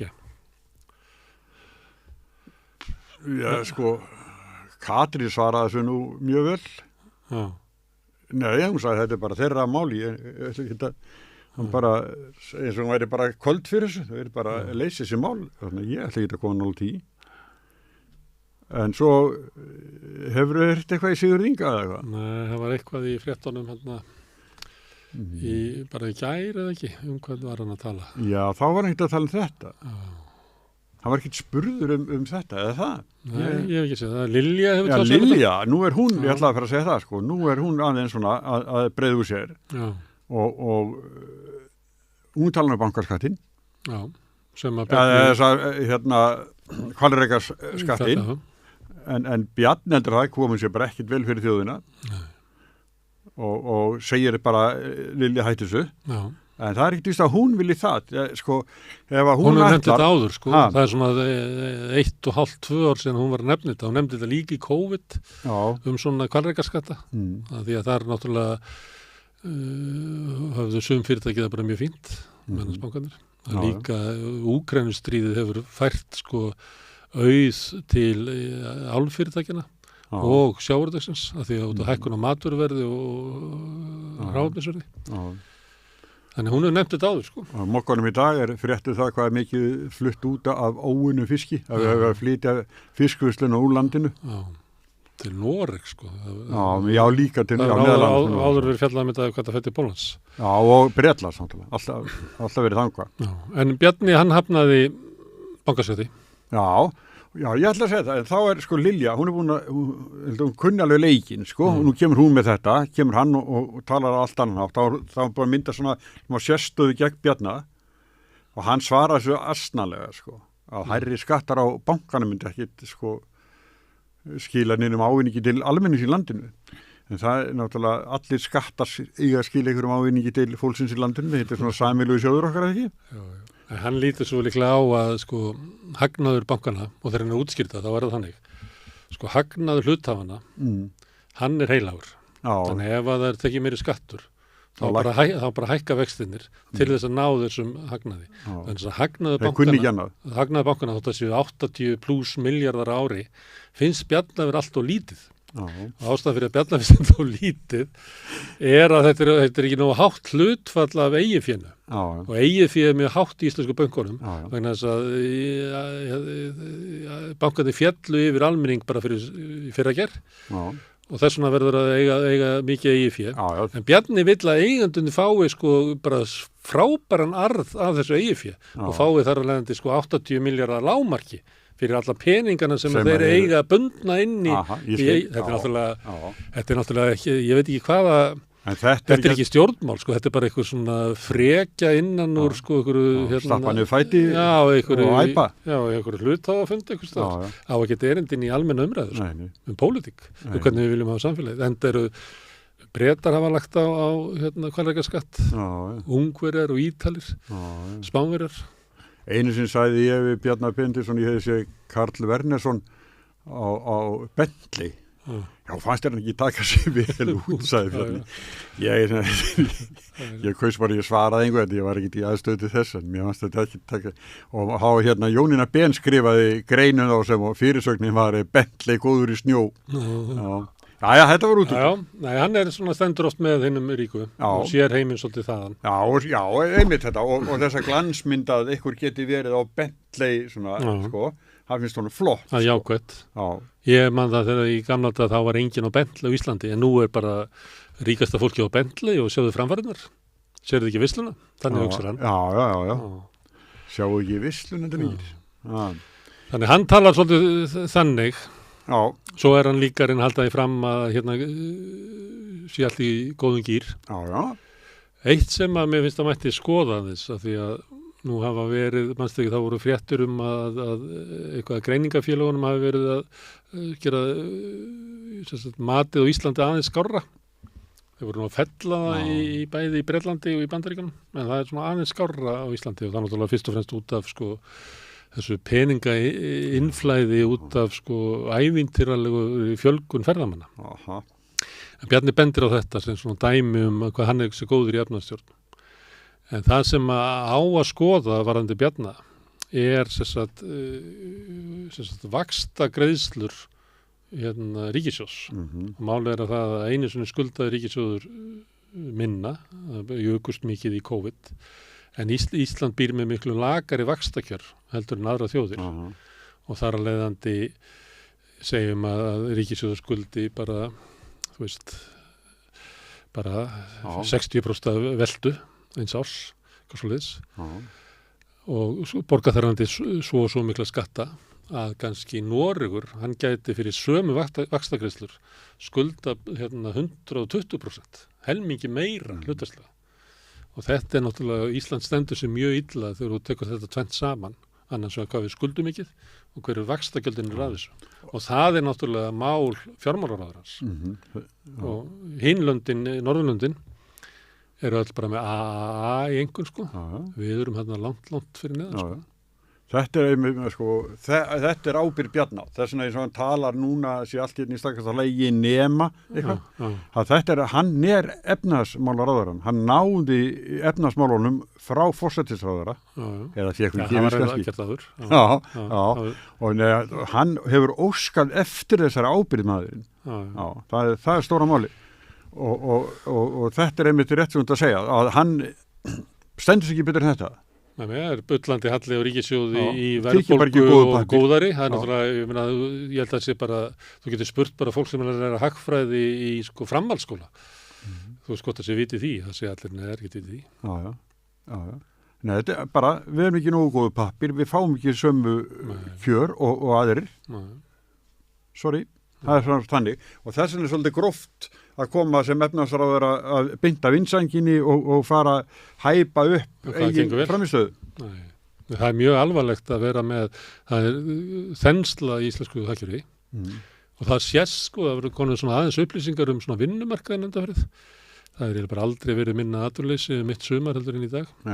Það fjölgar störfum alveg gríðarlega og það eru byrjað að sjást svona merki launaskrið. Launaskrið? Já, á toppanum bara eitthvað? Nei, það er náttúrulega, ef það er svona lítið atvinnuleysi, þú vantar alls það fólk, að þá náttúrulega,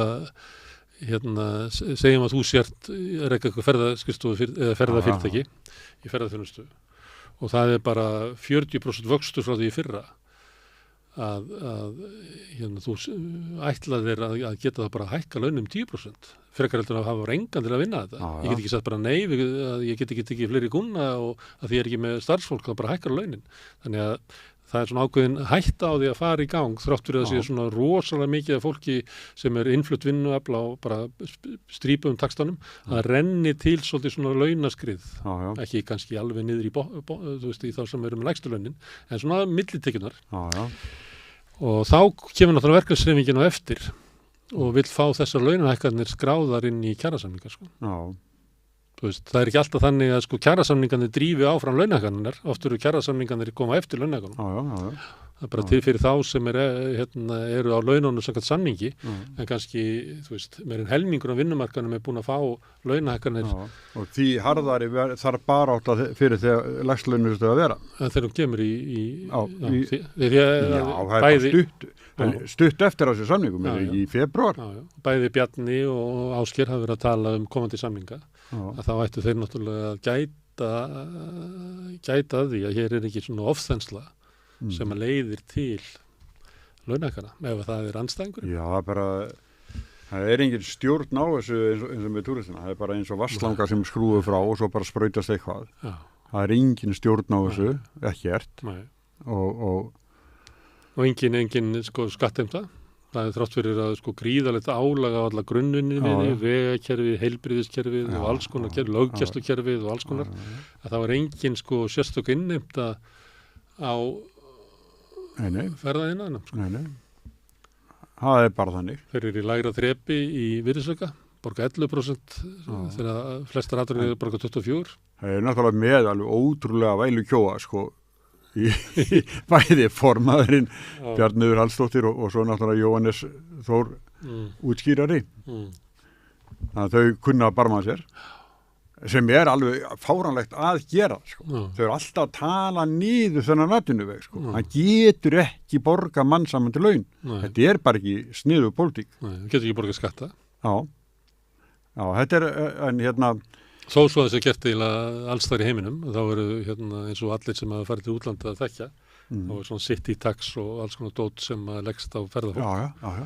Það er til þess að ferðamenninir eins og aðrir sem að ganga úr götunar eða nýta grunnkerfi samfélagsins borgi til þess. Já, og gistináttagjaldið ætti kannski að koma inn í þau sveitafélög það sem gist sko.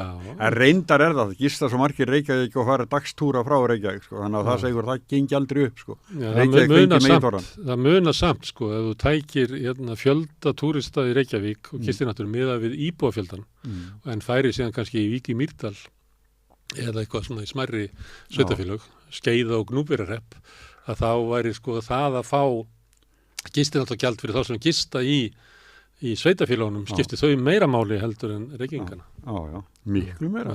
Já.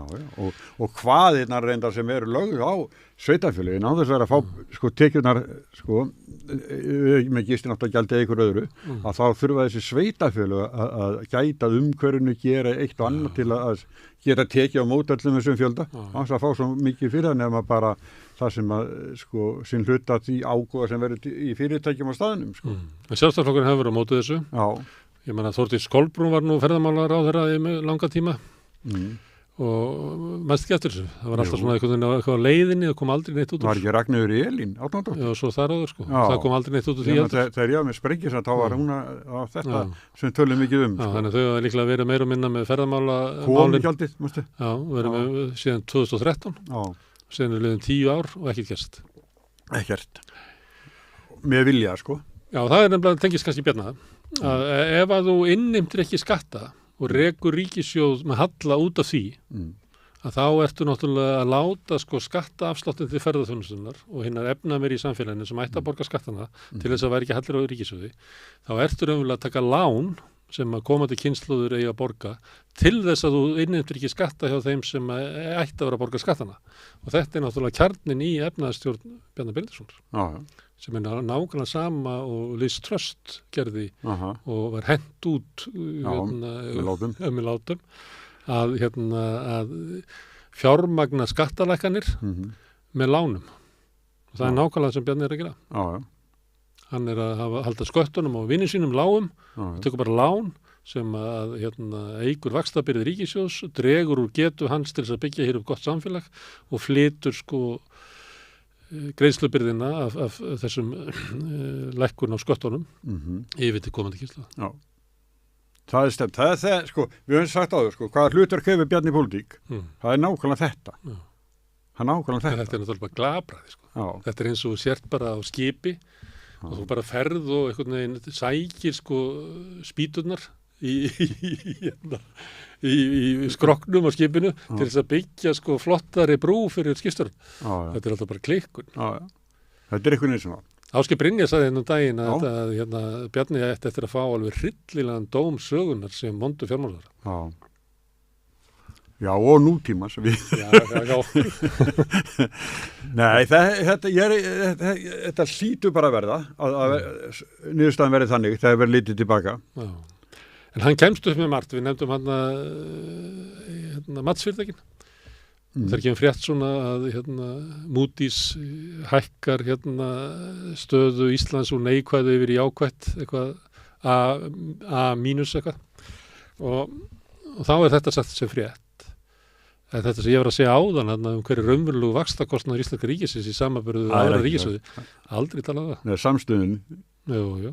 En stundum verður maður svo gáttaður á hvaða svona áróðus þvæla rennur frá stjórnvöldum í gegnum allt og sem ég held að sé orðið sérstakt vandamál að þú skoða allans fréttir frá stjórnarráðinu, sérstaklega frá fjármálaráðuneytinu, þar sem eru alls konar villandi umfjöllun áramótin voru þeir segja að sko staða heimilana hefði batnað stórkostlega, svo kom í ljós að grunnurinn á bakvið þann útreikning voru þessi heimilin sem skulduðu ekkert. Heimilin hafi bara standað sér miklu betur ef við bara gleymum skuldunum. Það er alls konar svona þvæla sem rennur út úr þessu ráðuneyti. Sko. Það teiknaði einhver mynd sem að svo er bara haldið fram þó allir vitum sér raung. Það er bara dagun í dag, komast bara í gegnum það. Áróðusráðuneyti, Bjarni Benediktsson. Já. Hvernig er það? Er hann komin í allt húsið þarna Arnarhvál? Það sem að menntamálaráðuneytið var, þarna sem sambandi var ekki alveg það. Í sambandshúsinu? Já, það er meira að minna tómt núna. Ég fór að velta fyrir mig hvort að fjármálaráðuneytið væri virkilega að fara að þanga líka, sko. En ég held að það sé búin að íta dómsmálaráðuneytinu og öllu drastlinu. Já, er það ekki? Ég held að. Já, ég held að líka, sko. Það sé bara, að hann fari ekki að taka gamla Hæstaréttarhúsið fyrir einhverskristofu. Þetta er stærsta ráðuneytið. Já, en svo var líka hérna, eins og við sögum í síðasta þætti, þá dúkkað upp á miðjunni hjá mér, hérna, 30 ára gömul fréttum alla aðstofamennina hennar Katrínar. Og þetta er allt... Svo við munum sko þegar bara fyrstu aðstofamenninu komu og þá var það bundið við einn og svo bara einhvern tímann var þessi bara sleppt lausur. Með alls konar. Með alls konar aðstofamenn. Herðu, já. Sem er bara þvæla sko. Þú veist, það er bara þvæla sko. Er það? Já. Þú veist, þetta er bara, segjum við þetta að reka eitthvað svona batteri og þú veist með eitthvað að þú veist það eru starfsmenn sem eiga að vera að reka batterið. Svo ættum við með eitthvað svona forstjóra og hann er með eitthvað bara 8 manna gengi þarna á forstjóraganginum sem að er ekki að vinna, þú veist, svona eitthvað svona því sem að... Engin eðlileg störf. Nei, bara eitthvað svona eigin vegum eitthvað til þess að halda eitthvað ráðherra við völd að meðan að hinn ætti að vera bara sinna almanna hagsmunum. En Bjarni, hann er bara með aðstofmann, hann er ekki með marga. Ástæðan náttúrulega, hann er búin að vera hann meira minni 10 ár. Þannig allt ráðuneytið er bara meira minna aðstofn hans. En svo ég var að vitna í áðan hvernig sko fréttatilkynninguna frá þeim eru ekki upplýsing til almennings um hver staðan í samfélaginu heldur er að vera að reyna að selja almenningi um að Bjarni sé frábær fjármálaráðherra þó að öllu sé það ljóst út allan heim og kom alveg fram í Panama-skjölunum alls konar, hann er alveg til skammar að skula fjármálaráðherra. Það er bara þannig. Já. Og ykkur hafa haldið því bara, eins og þú sagði með Ásgeir Brynjar, hann veðjar á það, eða honum sýnist að eftirmælinu Bjarnar veri ekki merkileg. Nei, og það sem hefur verið að vitni í, eins og Ásgeir hefur ágætað að benda á, þegar við erum að tala um það sem hann er að segja, að það koma svona skýrslur Ísland frá Alþjóðagjaldeyrissjóðnum til dæmis, og þá er það kynnt hérna sem einhvern svona stórkostlegar að Alþjóðagjaldeyrissjóður bara eigi ekki orði við hvað Bjarni sé frábær og þetta er byggt á okkur fréttatilkynningu frá fjármálaráðuneytinu en þegar að sko tilkynningin frá Alþjóðagjaldeyrissjóðnum með lesin að þá er hún á svona kurteisan hátt eins og alþjóðastofnanir gera að segja að hér sé bara margt sko stórlega hérna bara í vondum álum sko og það þurfi bara að grípa til þess að gangi ekki að vera að reka ríkissjóð með svona miklum halla í góðæri og verðbólgu og annað slíkt sko og það verði að þú veist að bent meðal annars á að hægt sé að afla tekna sem er bara no í huga Bjarna sko. Já, en getur við ímyndað okkur að hvalveiði bannið Nú Bjarni kom inn á völlin sko, hvalveiðibannið, það sem að sjálfstæðismennum er mjög illa við. Ja, þá verður það þannig. Það stýttist hann þetta til 1. september. Já, og það verður að vera bjart úti, svo að þetta veða hval, skilsmér. Það er ólíklegt að það verði vertið fram á jólum. Nei, en samt sko starfsmennirnir á launaskránu. Já, og það verður að tala um svona 1 mánuð kannski, það verður leyft frá 1. september, þá er það kannski búið svona 15. október, náði eitthvað kannski 1/3 eða 1/4 því sem annars hefði verið. Gæti VG sætt sig við þessa niðurstöðu, gegn því að sko Bjarni segir að annars er bara hætt við að sko ríkisstjórnin verði næstu óstarfhæf, allt sem að þið leggið til að það verður ekki samþykkt. Og þá segja þær og Guðmundur, hvað er það sem að við myndum þá ná í gegnum þingflokk og þá semjaði eitthvað um það, gegn því að Bjarni fái að veiða hvali eða Jón að Bjarni fái að hvali og bjarga andlitinu, Það ég meina, allt umsemilegt í pólitík. Já. Þannig að ég minnst ekkert svona, minnst þetta ekkert líklegt, sko, minnst þetta ekkert ólíklegt að kemur eitthvað svona niðurstaða, sko. Já, það er allan að Mr. Loftsson, hann er reiknað með því. Já, ég held það. Já, að hann fari bara 1. september til veiða. Ef að af þessu yrði, þá væri gaman að hlusta á Svandísi, færa rök fyrir því á hverju sé hérna snjallt að leyfa hvalveiðar 1. september sem var ómögulegt, hvað var það, 15. maí. Og það flagg hefur ekkert breyst þarna sem... Nei, ekki breyst. Ekki neitt. Það er óbreytta forsendur. En ég held að sko forustu fólk ríkisstjórnarinnar fari í svona alls konar svona samninga. Sigurður Ingi hlýtur að koma og vilja að fá, þú veist, ég vil fá okkur samninga það, sko.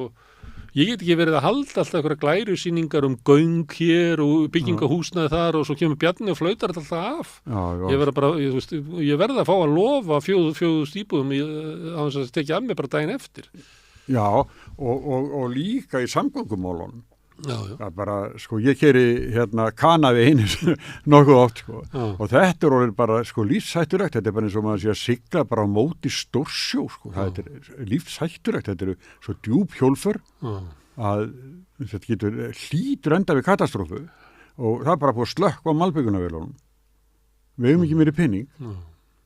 Þannig að flokkarnir hljóta að fara að semja svona, hvernig ætlum við að komast í gennum veturinn. Já. Og einhver vill koma þessu í gegn og annar vill koma þessu í gegn og það var að semja það. En Sigurður hefur mikið að semja, hann vantar mikið að standa við eitthvað þessar glærur sínar, bæði með íbúðun, samgöngumálin og eflaust fleiri innviði, sko. Svo þarf ríkisstjórnin að leggja eitthvað til í tengslu við kjarasamninga. Þannig hún þarf að hafa sko einhverja burði til þess að ná því saman. Já. En ég held að þau séu, ég veit það ekki, kannski ætlaði bara den tíð, den sorg, sko. Svo veist, það kemur eitthvað upp, það kemur alltaf eitthvað upp og við leysum það bara þá, ætlaði hugsið ekki bara þannig. Ég held að ekkert að þessum þremur, Katrín, Sigurður eða Bjarni vilja hætti ríkisstjórn. Nei. Þetta verða frábært líf, að vera ráðherra. Já, eins og þú segir alltaf með nýbónaðan ráðherrabíl fyrir utan. Já, bara ég sem í hægaganginu fyrir utan, býður eftir, þú borðar á veitingastænum. Þetta er náttúrulega furðuleg lífskjör sem almenningur á mjög erfitt með að tengja við og þú veist að ferðirnar úti það sem allt borgað undir þig og tekið á mótið eins og með sko lífvörðum og eins og sérstu alveg bara very important person sko sem þú ert kannski ekki. Nei, þetta er satt.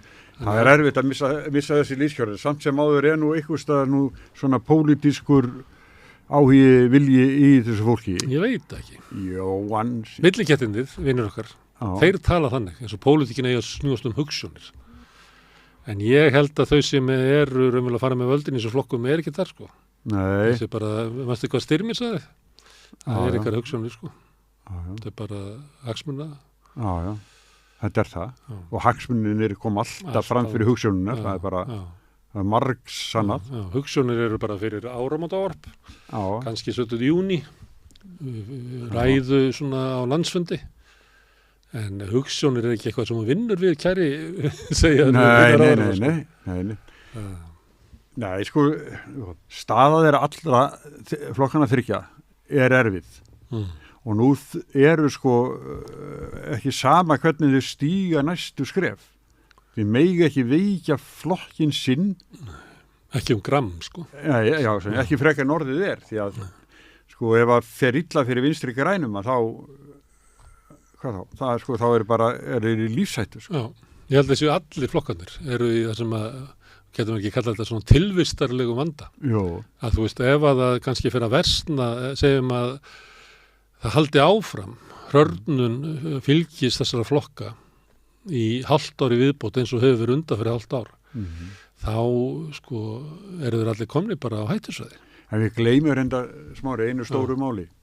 Það er hérna það sem að Svandís er að gera með samkeppniseftirlitið undirbúa lagasetningu stjórn fiskveiða.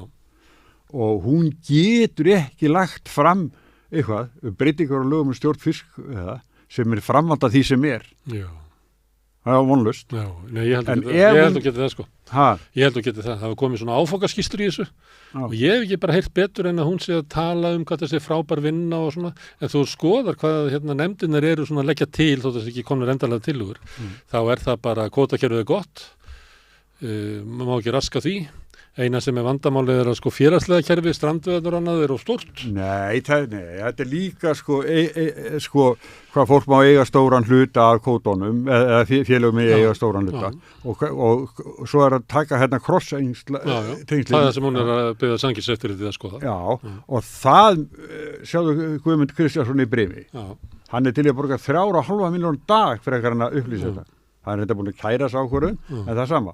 3,5 milljónir dag sem er náttúrulega engin peningu fyrir þess að gæja. En þarna held ég að sé ótti sko við að ef hún kemur með frumvarp, með talsverðum breytingum og það mun auka fylgi við Vinstri græn. Það er, ég hef bara verið að... Já, ég má vona, ekki... Nei, það er ekkert í þessum áfangaskýrslum sem benda til þess að þannig verið lagðað til einhverja breytingar.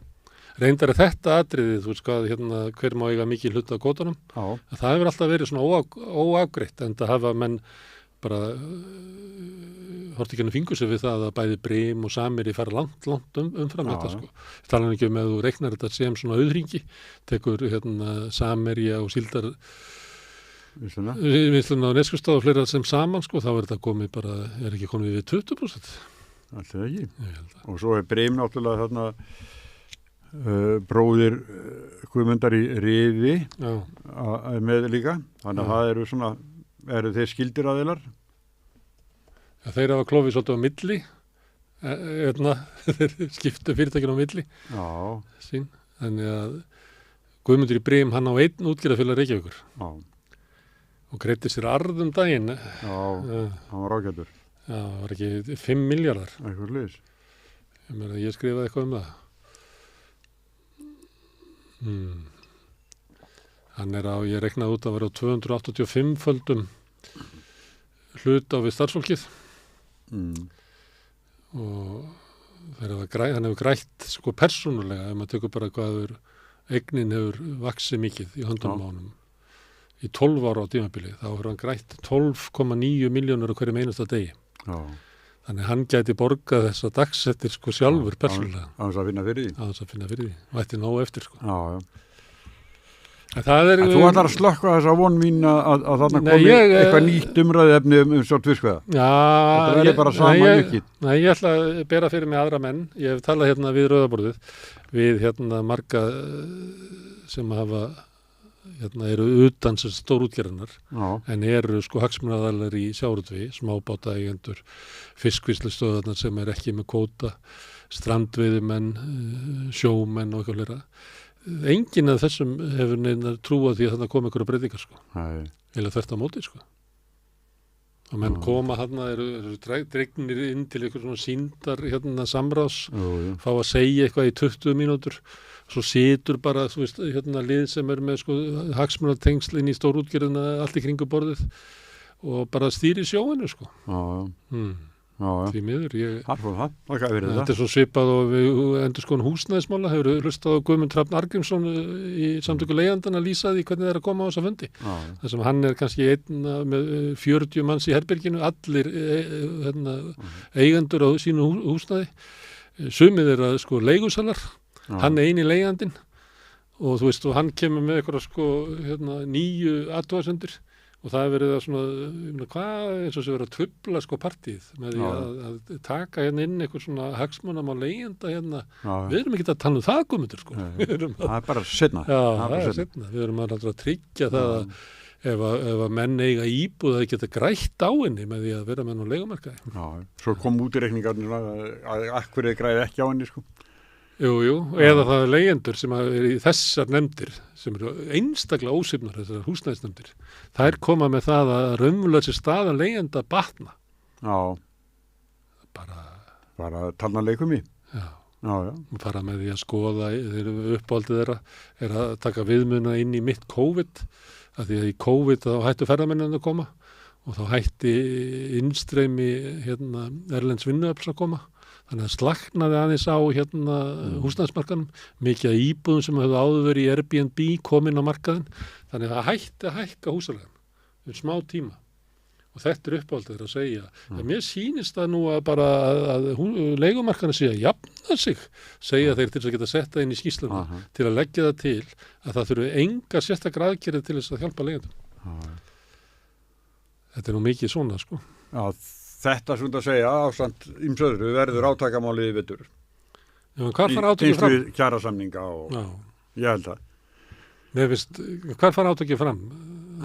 Hvar fara átökið fram? Verður það þannig eins og síðast, þá samdi í starfsgrunnsambandið, fór svo að fund eitthvað hjá Katrínu og Bjarna og út úr þessu kom hann að það var flýtt aðeins einhverju svona vísitöluhækkun á húsalegu og þannig að viðmiðunarmörkin skerðingamörkin voru hækkuð eitthvað aðeins bara í takt við verðlag. Þetta var eina sem að kom út úr þeim samningum, sko. Já. Það er rosa margir í verkefnishreyfingunni sem eru raunverulega ekkert að reyna að bæta kjörin, sko. Þau eru bara að reyna að ná einhverjum samningum, einhverjum svona samkomulagi að heilsa í forsætisráðherra eitthvað svona dót og koma með eitthvað sem getur lúkkað sem einhver aðgerð, en það kannski bara ekki neitt. Já. Nú hann nú ekki reynt mikið á nýjan forseta Alþýðusambandsins. Nei. En hann sem kemur trúverður svona fyrir, það er svona þungi í honum. Já, hann vil halda svona frið á heimilinu. Já, hann er svona... Já, innarhefingarinn. Já, hann vil ekki að segja ykkur uppi vörslu semi og leiðindi. Já, það veitur nú kannski ekki af aðeins að bera klæða á vopnið það. Nei. Því að, sko, sundrungin, hún bætir ekki. Hann hafði tækifæri til þess að tala um leigumarkaðinn, þegar þessi hvítbók kom hann inn. Húsnæðismarkaðinn, mér finnst hann ekki gera það. Já. Nei, ég er ekki að segja maðurinn síðan. Nei, ég sko, hann svona þekkir þetta, hann er búin að vera lengi í þessu. Já. Kannski, heldur það sé ekki kostur? Ég veit ekki. Það sem ég er að reyna kannski að orða, sem ég kannski klaufi að orða, að það er ofta eins og forseti ASÍ eða formaður BSB eða í ykkur svona þessum félögum. Og svo kemur ríkisstjórnin með eitthvað og þú veist, þú hafði kannski svona væntingar, en það hún fær svona. Þá upplifir að fólkið undanþengjalaust að það verði að byrja að segja, og þarna eru náttúrulega jákvæð skref stígin í sambandi þetta litla en sem að kannski ljósið það sem að þurft að gera skiptir bara engu máli og er bara hendana inn bara til þess að taka af sko verkefnishreyfingunni fyrstu 4 setningarnar að ríkisstjórnin sé að sko stíga á móti kröfum verkefnishreyfingarnar þegar hún er raunverulega ekki að gera það. Að vera að taka inn svona bara sjálfsagðar vísitöluhækkanir og kynna þær eins og eitthvað svona efnahagsaðgerðir sem er bara þvæla. Já, en oft er það nú þannig samt að hérna það hefur verið sagt að ríkisstjórnin hafi ekki staðið veitt einast orða því sem þeir sögðu og gerðu. Róðþökkumennir. Þetta er bara búið að vera í ára raðir svona. Ríkisstjórnin sendur ekki það sem segir. Og kannski verður engin breyting á því, ég veit það ekki, en ég er að vona að verði bara svona kröftu barátta því það er fyrir mikla að berjast. Við erum að heyra fréttir af fólki sem hefur það sko verri en vont sko. Og til þess að það ætti að vera, segjum að það ætti að vera, nú ætla verkefnishreyfingin að koma fram og vegna þess að það er búið að svíkja svo margt sem að henni verið lofað, að þá setur verkefnishreyfingin fram þá kröfu núna, við viljum fá pakka ríkisstjórnarinnar núna, svo ætlum við að fara semja við þessa. Við viljum fá það og við viljum fá það bara samþykkt sem lög, áður við byrjum. En ég held að það verði ekkert sko. Nei, ég er svona í mörg ár hafi ég alltaf þegar ég sá hérna alltaf svona forkólfan að vera sjómannsfréttum að gangin í stjórnarráðið þá alltaf, já, þá er það búið það eins og menn finnir svo til sín að vera að sitja inn í fundarherbyggi ríkisstjórnarinnar og talaði forsætisráðherra og þá, jú og svo þá kom samningar í framhaldinu sko. Svo allir voru ósáttir við. Svo reitt í þessu sem að tengist kannski svona ástandandi ríkisstjórnin líka að sjálfstæðisflokkurinn, hann er alveg sérstaklega þolinn í því að svíkja lofar sín. Og það gerist þannig að það er kannski samþykkt eitthvað, eins og setja leigubremsu, það er samþykkt gagnvart aðalum vinnumarkaðarins og kvöldum, og það er samþykkt inn í ríkisstjórninni, en svo verður það ekki. Og ástæðan er svo að þó þessi búið að samþykja það, og svo kemur frumvarpið, að þá bara einhvern veginn rekst það illa í þingfloknum, með blessun formannsins og allt það, og bara kemst ekki það út. Eða þá að það er þynt svo mikið út að frumvarpið sem kemur út bara skiptir engu máli. Og sjálfstæðisflokkurinn er bara, hann er góður í þessu sko. Já, fyrir sína. Já. Það er bara, hann er alveg til að skrifa undir og taka í hendur og hann lítur aldrei svo á að það sé lofvarð á sinni halvu. En hann lítur alltaf á það að ef að þú skrifar undir eða lofar ykkur gagnvart honum, að þú var að standa við það. Og það er bara, þú ert óstjórntækur, þú bara demppaðist niður þegar á reyndi, alls konar svona frasar, þú kannast við þetta, svona Davíðs Oddssoníska eitthvað, allir séu aumingjar, sko. En gagvart honum sjálfum, sem aldrei stendur við neitt sem hann lofar, það er aldrei gerað sömu kröfur á hann. Nei. Þetta er þetta eðli íslenska stjórnmála, sko. En þegar við erum að tala íslenska stjórnmála og tölum við alltaf bara Sjálfstæðisflokkinn, akkur þetta það verið núna í sumar af því að hann hefur verið áberandi, sko. Ég var nú að reyna að spyrja því hvort að þessi óróleiki inn í Sjálfstæðisflokknum hefði ykkur áhrif af VG eða Framsókn. Ég veit ekki. Mér finnst Sigur Ingi held ég aldrei verið spurður út í það. Ég hef ekki séð það.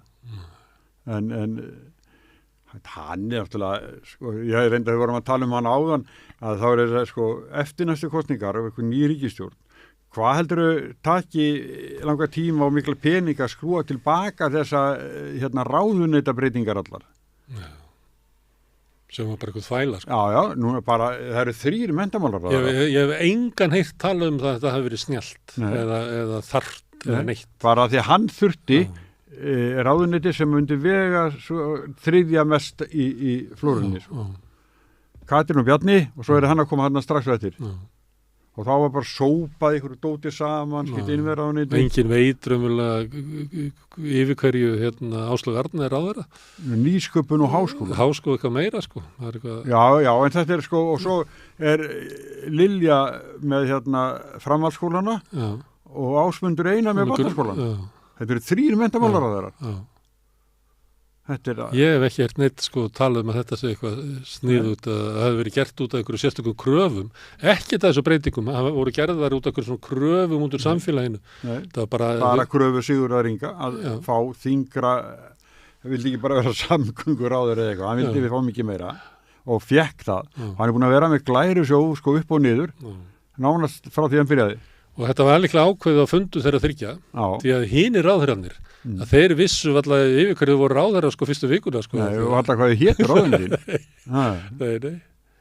Þannig að... Þetta var svona. Já.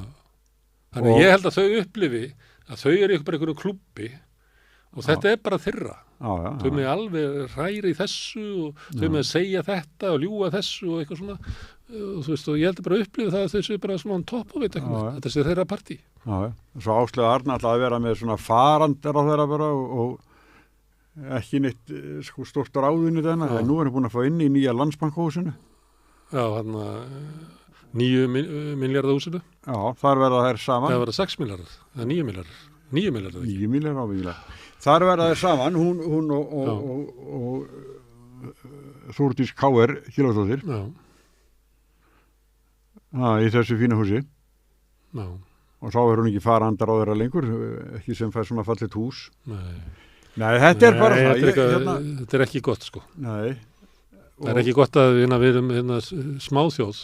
Við náum að vera 400.000 svona fyrir 1. desember.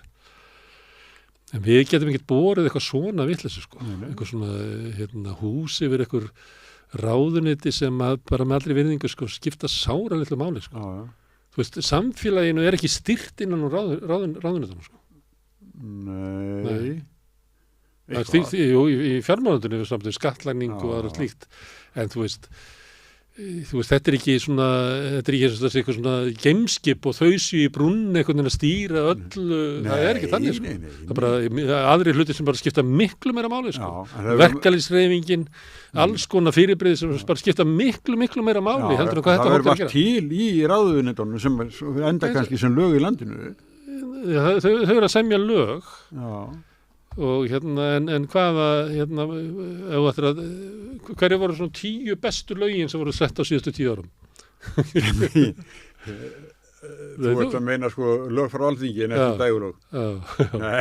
Þú ættir í vandræði með það. Það er líka, ef þú ert að hugsa um það, því að við erum að horfa á þetta svona fólk sem er bara í ykkur partí. Þú veist, hvaða af þessu stjórnmálafólki talar til þjóðarinnar eins og við segjum að við séum á skipinu, að við erum hér og við viljum komast þangað og til þess að komast þangað þá þurfum við að gera þetta og þetta og þetta og þetta. Ég kannast það við engan stjórnmálamann sem talar svona. Nei. Það er bara eitthvað neginn, já, við erum að bregðast við þessu, við erum að bregðast við hínu og jú, er ekki bara allir í stuði, er ekki allir bara sexy, eitthvað svona tal, sko. Já. Þannig að ég alveg stundum, getið tekið undir með Sigmundur Davíð, að það ekki stjórnmál í stjórnmálunum. Nei, það bara þannig. Svona það. Það bara, hagsmunirnir eru ofan á. Og kannski þess vegna erum við að tala Sjálfstæðisflokkinn sem náttúrulega flokkur þeirra sem fara með völdin í íslensku samfélagi. Já, hann flokkurinn. Fara með flokkur Samtaka atvinnulífsins og Samtaka iðnaðarins og viðskiptaráðs og Brim og Eimskip og Hvals. Og hefur ítök bara allt samfélagið. Þannig að hann sko aflans meira heldur en kjörfríkið.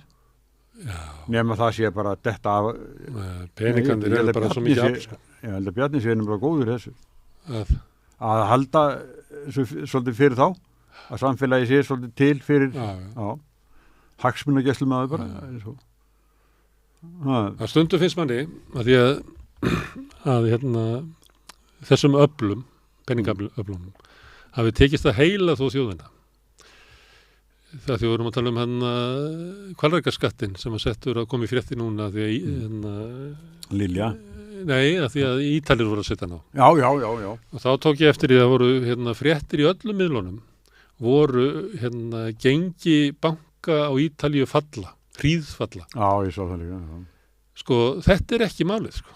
Málið þetta aðgerð til þess að sækja ógnarhagnað bankana sem að hafa orðið til... Sem þeir eru ekki fyrir að fá. Nei, sem að verður til vegna aukina verðbólgu og hækkuna vaxta sem nákvæmlega sama og gert á Íslandi. Þá ætlar ítalska ríkisstjórnin eins og aðra ríkisstjórnir að taka þessa peninga og láta þá til þeirra sem að hafa borið mestu byrðarnar út á verðbólgunni. Í íslensku fjölmiðlum sem eru bara heilaþvegnir af SA og félögum og nýfrjálskyliðinu, þá þetta frétt það að hlutabréf í bönkum og Ítalíu sé að falla. Svo þú skoður þetta, það voru ekki svona falla. Það voru eitthvað svona 6-7% og ef þú fórst bara aðeins aftur á bak þá var það bara svipuð verðlagi og miklu hærra en það var áður en vextinir hækkuðu. Þannig að þú veist, skárað væri það nú ef að hækka. Vistu aðeins þess að...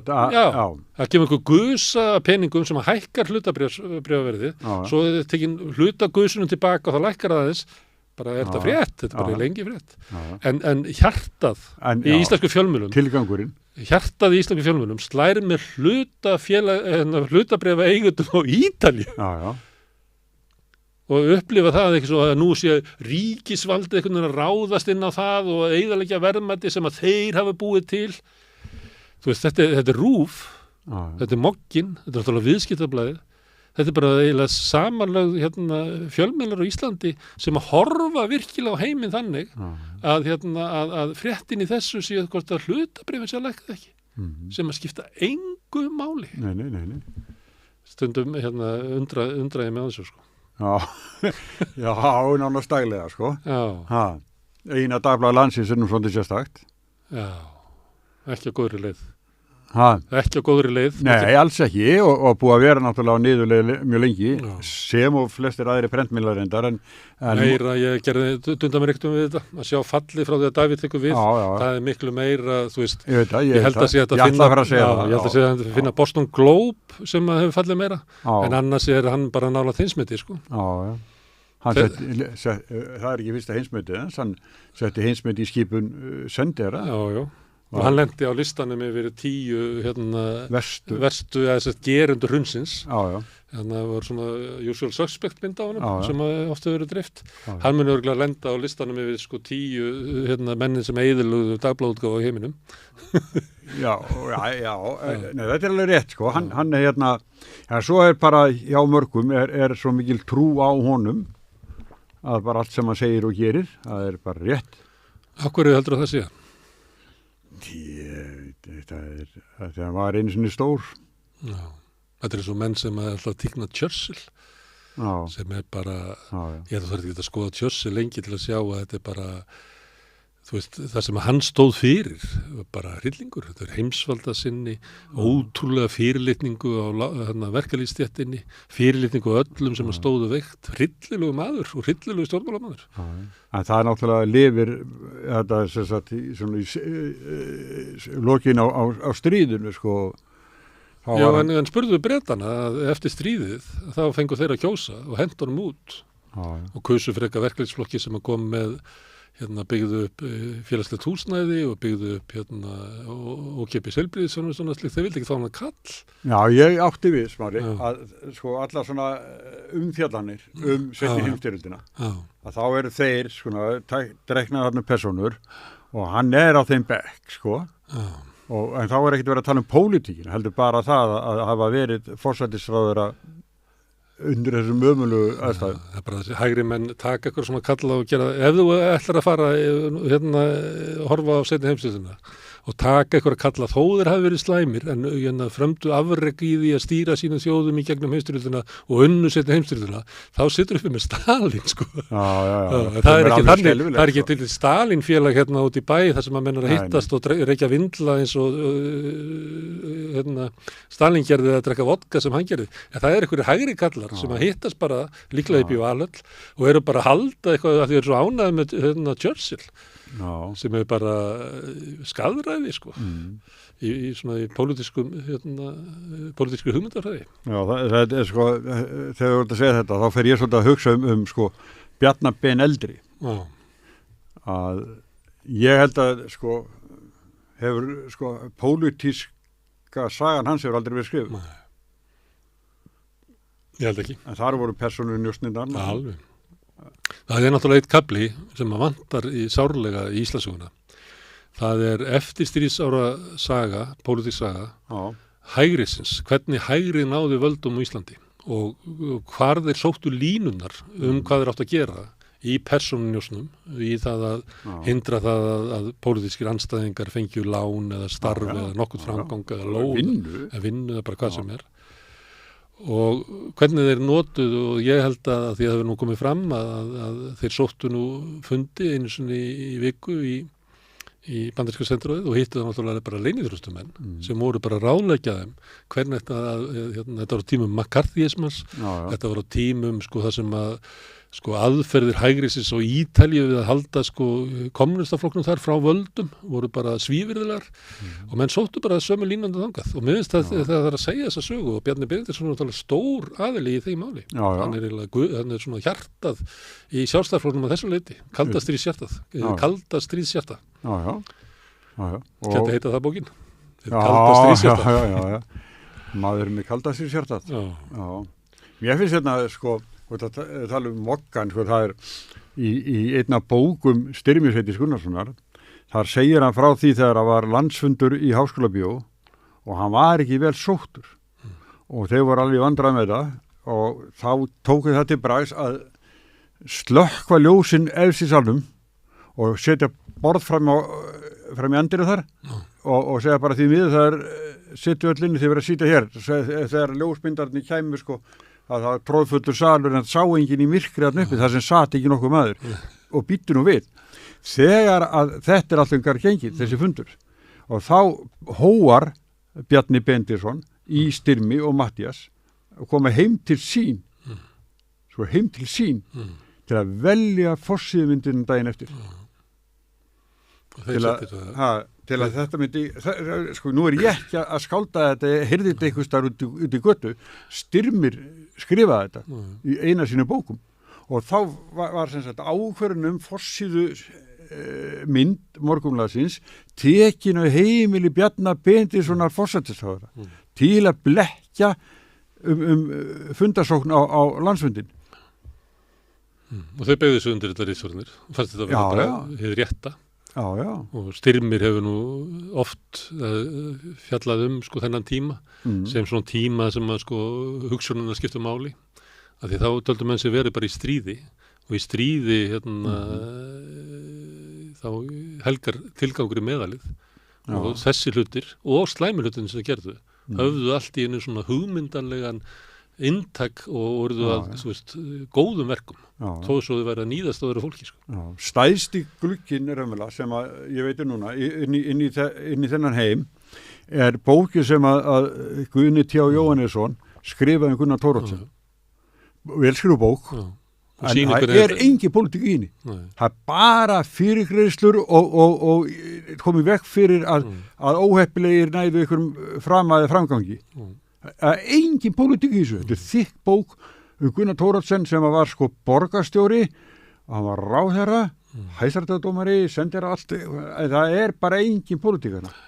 Þetta byggist allt upp, en ég man ekki hvað það var hérna lítilfjörlegt sem að þegar hann vindaði ríkisstjórnina, Guðlaugur Þórsson, að hvað hann vildi fá inn í stjórnarsáttmálann. Það var, ég man það ekki, það var svo eitthvað, sko, engin pólitíkir í, skipti engum máli í rauninni, hann bara alltaf ná þess að ríkisstjórn saman og ekki fara fram á neitt nema eitthvað kannski Löndunakrana eða eitthvað það djúbói. Og vinnu fyrir eitthvað tiltekna kalla. Nei, þetta var bara eitthvað eitt atriði, sko. Gesson sagði mér þetta og hann og Steingrímur þeir ætla ekki að trúa þessu þegar fóru á fund til hans, sko. Hvaða gröf hann var með og þeir bara svo já. En þetta var svolítið þannig. Þeir heldur náttúrulega völdum þannig, þetta náttúrulega svona í grunninn maður kallar þetta svona valdaránsflokkur, þar sem hann næri ykkur stað völdum og notar svo völdin til þess að viðhalda völdu sinum. Þetta svona sama og repúblikanar að gera með því að færa til kjördæmin og það bara allt má til þess að viðhalda völdum og sjálfstæðisflokkurinn alltaf hegða sér svona. Og klekkja á öðru fólki. Já. Og svo það þannig að það fólk inn í flokknum sem upplifir það að flokkurinn hafi stuðlað að bættri efnaðslegri stöðu sinni, en það var vegna þess að þeir voru inni og fengu þá stöðurnar sem að hinni fengu ekki eða lánin sem að hinni fengu ekki og upplifir það að sjálfstæðisflokkurinn hafi verið einhvern veginn fært einhverju rosalega velsæld inn í Íslands samfélag. En bara horfi ekki, sjá ekki myndina sem allt það sem að sjálfstæðisflokkurinn raunverulega kippti fótunum undan fjölskyldum hér og taldi sig hafa verið bara í heilum rétti til þess. Já. Bara saklausu fólki sem að bara hafði aðra hugsjón. Já, voru bara að bjarga íslensku samfélagi og gott ef ekki heiminum og hvað eina. Og var að við mönnum eins og þér. Já, alls konar fólki. Nei, en þetta saga sem að verður að segja hérna. Íslandssagan mjög skökk. Og ég held að það sé einhver leiti vinstri þetta hugsanis, ekki hugsa út frá sinni eigin sögu og hvað þau náðu fram eða hefðu geta náðu fram og náðu ekki fram. Þetta horfa á andstæðingin. Ég held að það það sem að vantar svolítið í svona hugmyndir vinstrafólks baráttuna. Hver andstæðingurinn, hvernig hegðar hann sér, hvaðan kemur hann, sem að ég held að það er gott að því. Og það kannski myndi hindra það að VG og Samfylkingin og þú veist, vinstri hluti Framsóknar væri alltaf að draga þetta fólk til valda, sko. Alltaf. Það er orðið svolítið þreytt. Herðu, nú erum við komin í svona, byrja að horfa á þetta úr háum turni. Nú, það er ekkert annað. Nei, en ég er á tindin. Nei, við erum að fara yfir svona langt svið, sko. En núna er haustu að koma. Það var náttúrulega lögð fram fjárlög þegar þing kemur saman. 12. september. 12. september, það er stutt í það. Það verið eftir mánuður.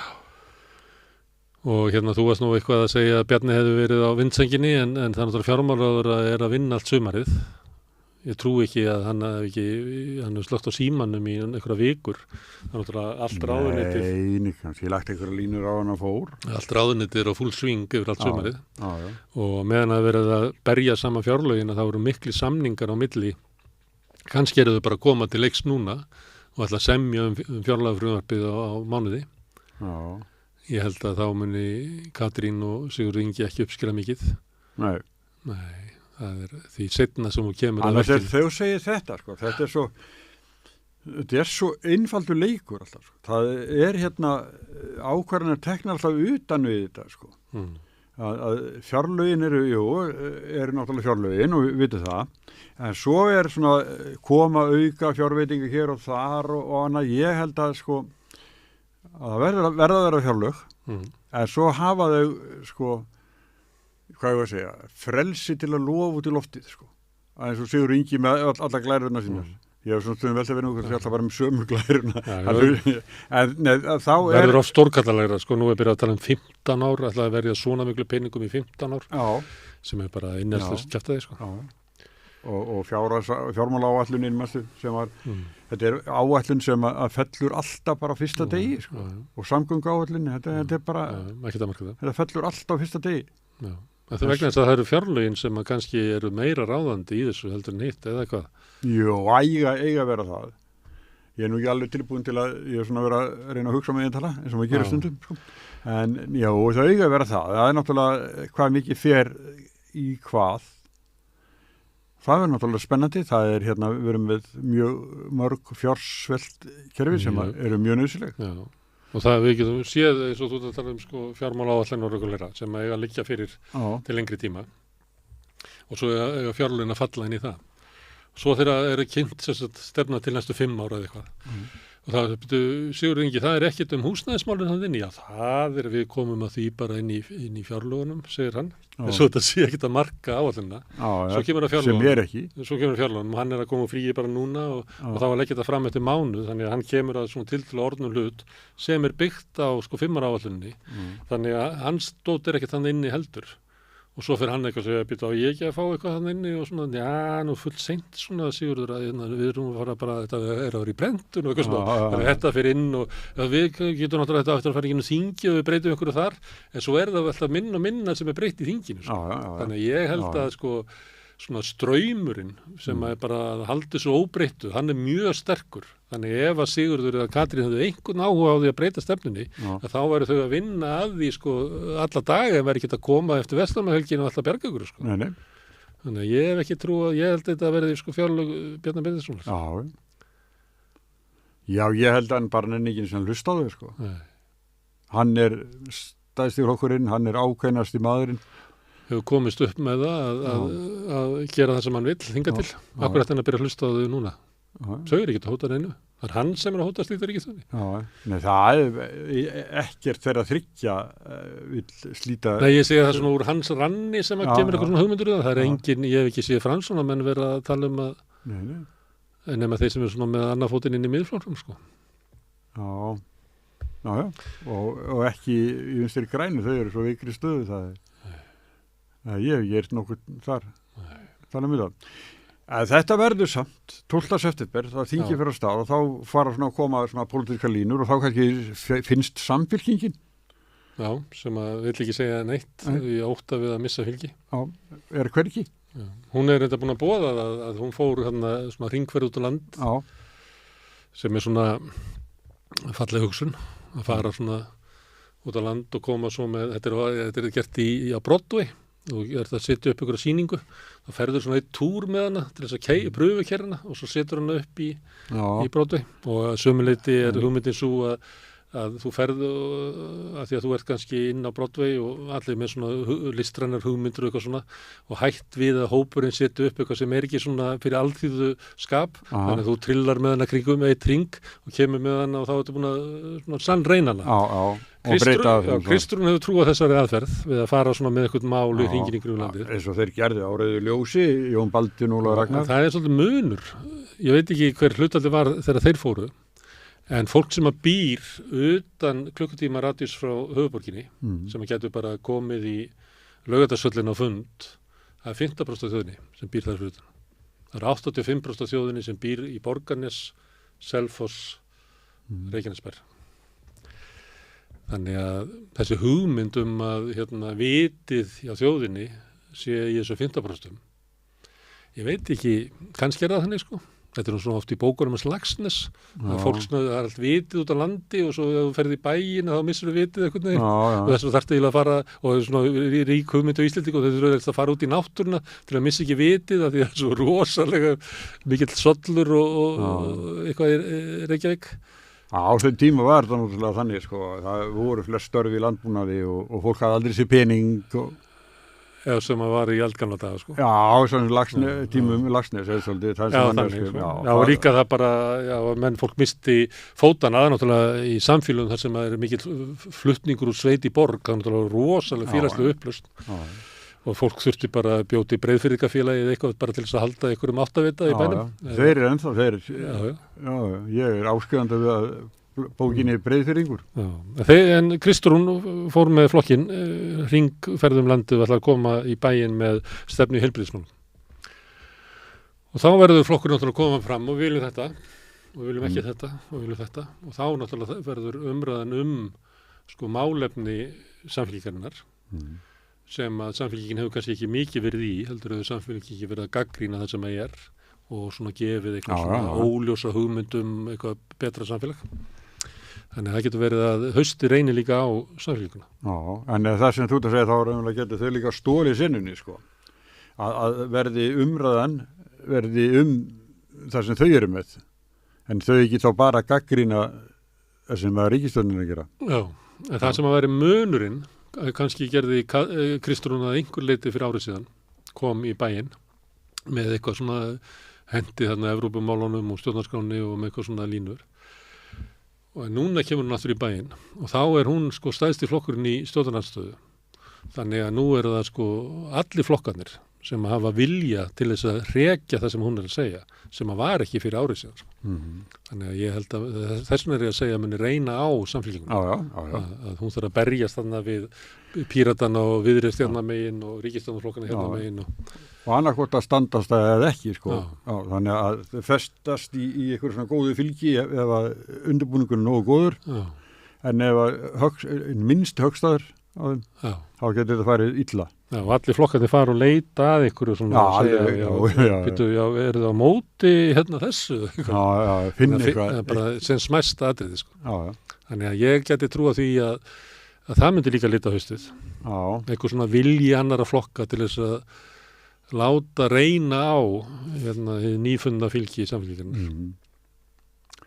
En svo og í stjórnaraðstöðinu eru fleiri flokkar en samfélkingin og þar eru líka eins og Viðreisn svona fellur aðeins, eða ekki alltaf fylgi á þeim? Það svolítið erfitt að meta þessar kannanir núna í sumara því að svolítið hlé. Já, þú veist það ekki allir við tölvuna að svara einhverju pólitísku spurningum sko. Þannig að ég veit ekki sko, samfélkingin hefur stólið eiginlega allri svona sveiflu frá ríkisstjórninni til stjórnarandstöðunar og ég býst við að Viðreisn upplifir þessi svona svikna og Píratarnir og við ættum að vera í betri stöðu og að þessi flokka myndu vilja reyna að höggva þess í fylgi samfélkingarna, ég býst við. Og þetta gerist á einn tíma og það bara af alla heyrist í þeim, sko. Það helst Helga Vala og Oddný. Já, svona sumar. Með Jóhann Páll, hann 9 ári pappi. Þau eru í barninu að fríum, bæði Kristrún og hann. Þannig þetta verður í haust og svo kom náttúrulega vaxandi þungi með kjarasamningunum og þá samningarnir renni ekki út fyrir enn í janúar þannig ég ekki viss að það verði miklir sko, samningafundir yfir jólin eins og var síðast. Nei. Þannig að þingið mun kannski eiga sviðið til jóla. En samt í hinu alltaf fyrirheitin þetta samningur taki við að samningi en næstu örugglega ekki sko ekki að semja á jóladag. Þau komu hingað og talaði sko opinberir starfsmenn og kennarar og hlera sem hefur svo vilji til þess að sko þegar samningarnir eru lausir það munar ekki nefnir einhverju 3 mánuðum sko að reyna að ná einhverjum svona styrk í sko verkefnishreyfinguna stóru til þess að mæta stjórnvöldum. Það kannski það sem að menn reyna að vinna innan verkefnishreyfingarnar að í haust en ég ekki viss að það komi einhver svona átaka fundir eða einhverjir viðburðir í sambandi við kjaramálin í haust, ég ekki viss það. Nei, sennilega ekki. En svo fer það bara hvernig næsta að stilla saman liðinu, sko. Það náttúrulega, það breytt bil á milli Vilhjálms Birgissonar og Sólveigar Önnu. Já, ég held að þau þurfi ekkert mikið að vera í sömu fundum, sko. Þau náttúrulega aðeins í þar náttúrulega að taka okkur ákvörðun það hvort það ætla að reyna að mæta með eflingu inni eða hvort það ætla að ítinu að haldinni fyrir utan eins og áður síðast, ég held að hann segir sko með þessi viðtal sem ég tók við hann Finn Björn aðalvíkingur hann segir sko að hann ætla ekki að alita fólku upp að þessi búa því það voru aðrir sem gerði það og þau verður bara, ganga bara í takt. Hann á ekki að þurfa að segja þeim hvað alvaran mikil. Nei, ef við koma sér saman hver eru baráttumálin. Og það mun snúast hvaða áhersla verður lögð á hækkun lægstulauna eða hvort það verður sko krónutala eða prósenta. Og það eru bara mjög ólíkir hagsmunir þarna inni. Það er líka kröfur í sambandi við skattamál. Að láglaunafólki hefur mikið vilja á að sko laga þau iðnaðarmennirnir og betur setta fólkið inn í ASÍ óttast að það kunna leiða til þess að verið hækkaðir skattar á millitekjum þannig að ég veit ekki hvert þetta er komið en það er mikil vinna að reyna að ná þessu saman sko. Sem þarf að gera bara döðan Sólvara, það er stutt í februar. Já, ég held að þetta verði, þú veist, einhvers staðar, þetta verði svona seigfljótandi í haust. Það verði ekki raunverulega fyrir eftir jól og áramót sem að sko kjaramálin takas við. Það er bara spá. Já, ég held það líka. Ég held að auðvitað verður þinglokin svona fyrir jól og þetta verður þetta mikið mál og þetta blandast elvist inn í það svona pólitískt sko. En svo er það hinn að semja þarna eftir áramótin sem verður ekki í janúar sko. Það verður aldrei gest að... Ríkisstjórnin á jarðsprengjusvæði, alls konar mál sem að verða hitamálum, allt sem að Svandís segir, allir að mæla það út hvað ég fæ og hvað hinn fá og þannig að þetta verður átaka. Þannig að það verður nóg að gera fyrir bæði fyrir samstöðun og miðjuna. Já, ég held að. Talandi það, miðjan, ég búin að segja áður hérna, ég skil ekkert ég er búin að skrifa forystu Framsóknarflokksins og miðflokksins. Þú vil ekki kaupa með léni miðjan. Framtíð ræðist á miðjunu, segir Sigur Ingjaldur, ég segir mikið rétt, sko, en ég skil ekkert í svo. Þú svaraðir ekki. Þú svaraðir ekki. Ég svar ekki eins og niður. En það er það. Herðu, er það búin að loka tölunni? Er það búinir? Já, séu það. Herðu, takk fyrir að koma og þetta er lokin á rauðaborðinu í kvöld. Framundan er bara helgi. Svo á mánudagina þá byrjum við svona venjulegri dagskrá hér við á samstöðinni og rauðaborði verður hér á mánudaginn klukkan 8 með eitthvað áhugavert efni. Við erum í sérstöku átaki núna sem er að koma þáttum samstöðurinnar yfir í útvarpssendingar og við þurfum smá stuðning til þess. Við mátum það hérna fyrir helgi að við þyrftum að fá svona 159 áskrifendur. Við kynntum þetta eilítið helgina og ég sá að voru komnir einhverjir sko 25 sem höfðu bæst við. Ef að þú ert ekki áskrifandi ennþá og vilt hafa möguleika á því að hlusta á samstöðuna í útvarpi, að endilega gerist áskrifandi. Það kostar bara 2000 kall á mánuði, ódýrasta áskriftin á landinu og það sem að gerist að þið hakið við það að þið viljið vera félagar í alþjóðfélaginu þá eigið þið samstöðuna ásamt öðrum lesendum, hlustendum og áhorfendum. En ég þakka fyrir í kvöld og segi góð helgi.